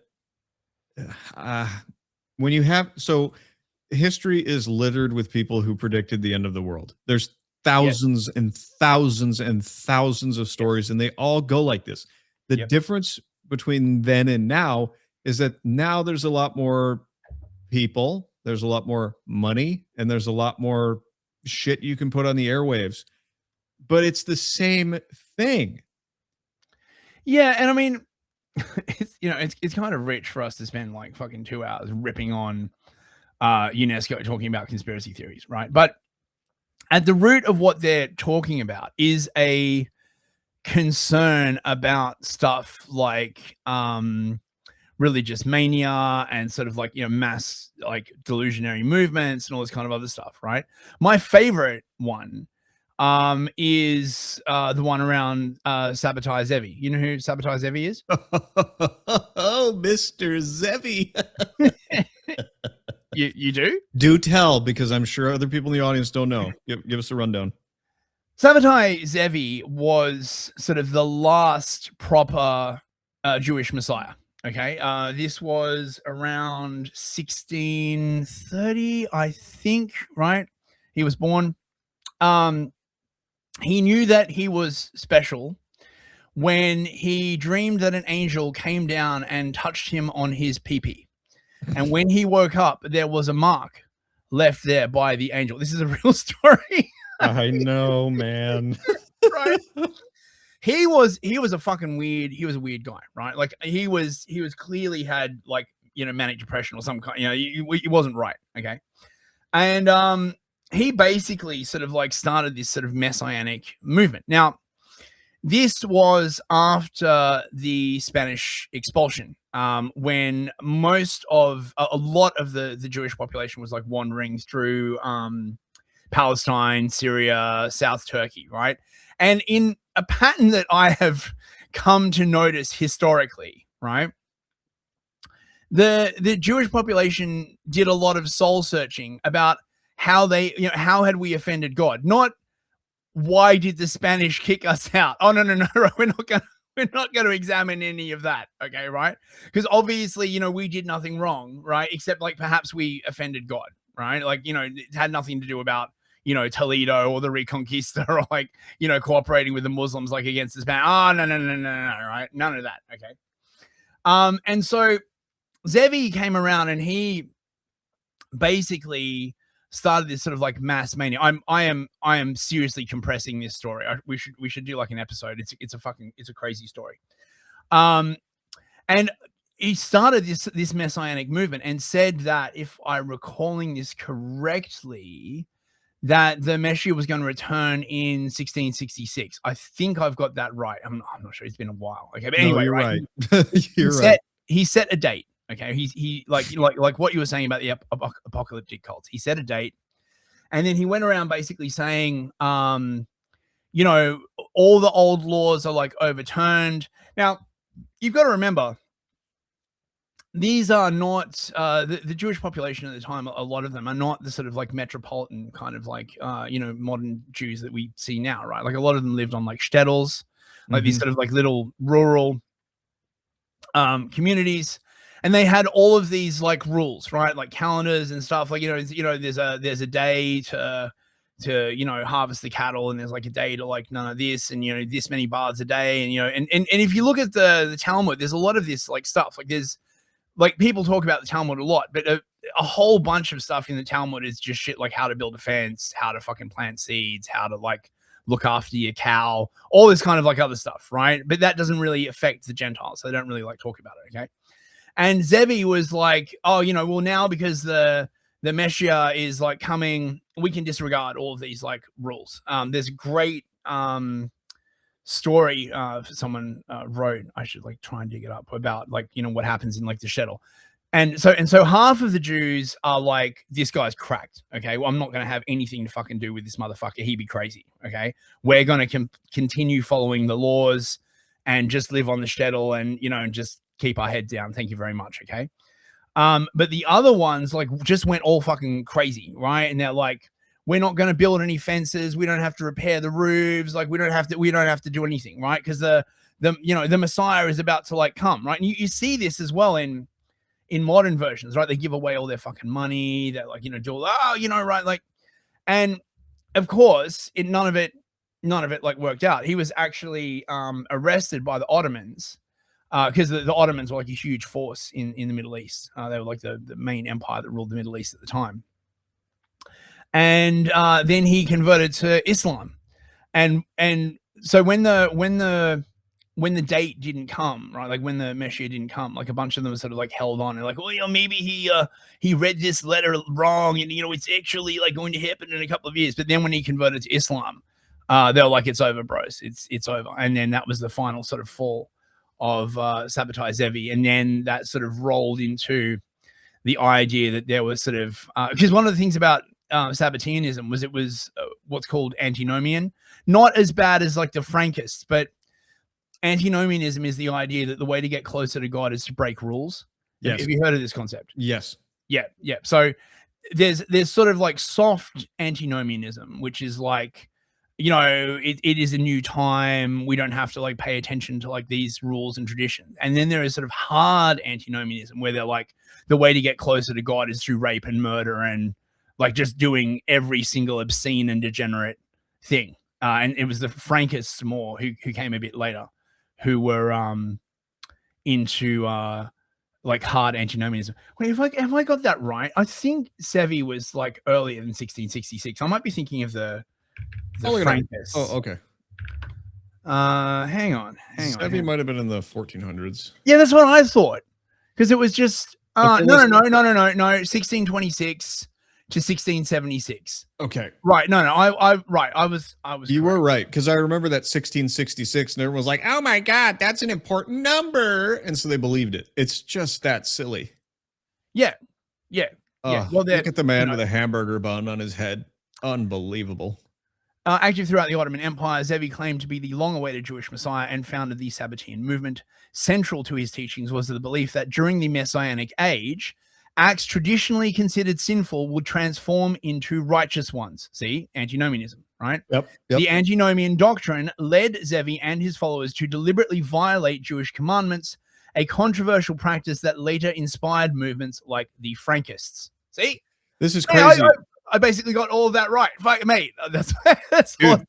There is so much more information on this page than the last time I was looking into this, which was 7-8 years ago.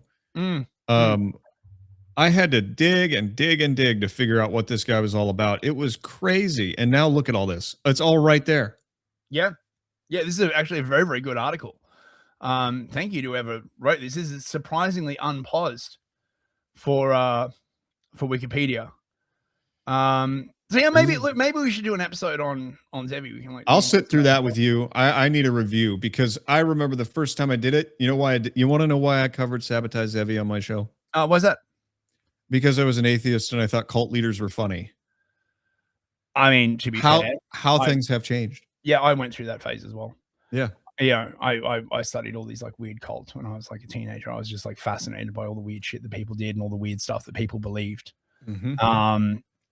But that's what you get when you're raised as a materialist and you believe that religion essentially is like a kind of like weird delusion. But not your beliefs, obviously. No. Right? Like oh no, my beliefs, right? Like, you know, I believe in digital watches, and the space program, right? And the Enlightenment and the you know the ever flowing progress of humanity towards liberalism, right? Like not my beliefs. All those silly people who believe in like stuff like God and. So I imagine like meeting my younger self now, right? Where I guess I would be like, bro, you sold out, bro. be like, oh, shut up, you little shit. It's true. It's true. I would have said the same thing to myself now. But I mean, I think that's honestly, I think that the idea that there isn't a special journey for everyone to find the truth, I think that's missing a lot, honestly. Because I know that my hardline atheism phase actually brought me to. I mean, it's crazy. It ended up in a God belief again, and I never thought that would happen. And that was just the beginning. Yeah, well, I mean, to circle back to what we were talking about, the whole COVID thing was actually very, very big for me because by displaying that there was such a thing, excuse me, as existential evil, I was like, well, there's got to be like existential good. There just has to be. And then I sort of went looking for it, and I was like, oh yeah, there totally is. But until I saw like not just because when you're a materialist, right? Like the way they frame evil is it's just people doing stuff, right, with like perverse incentives, right? Because they don't believe in anything like a spiritual evil, right? Like the actual there's an actual force or anything like that. And then going through COVID and the quarantine race war and all that kind of other stuff, I was like, oh yeah, shit. There actually is. There's like actual evil. It's like an actual thing, like a not just someone forgot to put their return the shopping cart, and then you might magnify that by like 1,000,000 times, and like boom, you've got like evil. Oh no. Yeah. All right, we're at 2 hours, mate. Let's. We did it. We did it. We did it, Reddit. Yay. Thank you so much for listening, everybody. I have been Newsfist. This has been my co-host, Aaron from the Clown Town Chronicle. You should listen to his podcast. It's good. By the way, Mrs. Fist told me to tell you she's been much enjoyment of your podcast. By the way. Oh, good. I'm glad to hear it. More slop on the way, everybody. Don't you worry. We got you covered. And if you missed our segment on schizophrenic. How to hunt a schizophrenic in the 90s from the FBI instructional video thing. Yeah, go back and watch that. That's hilarious. Oh, I got to catch that. Yeah, so we will be back next Thursday. Aaron's show is on every Monday. I don't know what your release time is. I just see it on Monday. It's like another episode is like out. It's in the morning here, so people can listen to it when they're driving to work. Right. Well, I listen to it while I'm at the gym, generally speaking. But yes. Thank you so much for watching, bros. Oh, and also just thank you everyone who's been leaving like lovely comments. We have gotten some lovely comments from people who've been really enjoying this show. So thank you. I'm glad. And I hope we have made your day less tarded, Maybe more tarded. Maybe that's what the people want. Good night, everyone. Bye. Hi, neighbor, what do you know and what do you say? Hi, neighbor, throw all your worries away. 'Cause honest, you are now in my power, Cookie. You've been hypnotized. I am in your power. You will do anything I tell you. Anything. In a little while, I will wake you up. And when you wake up, you won't know that I've told you to do anything.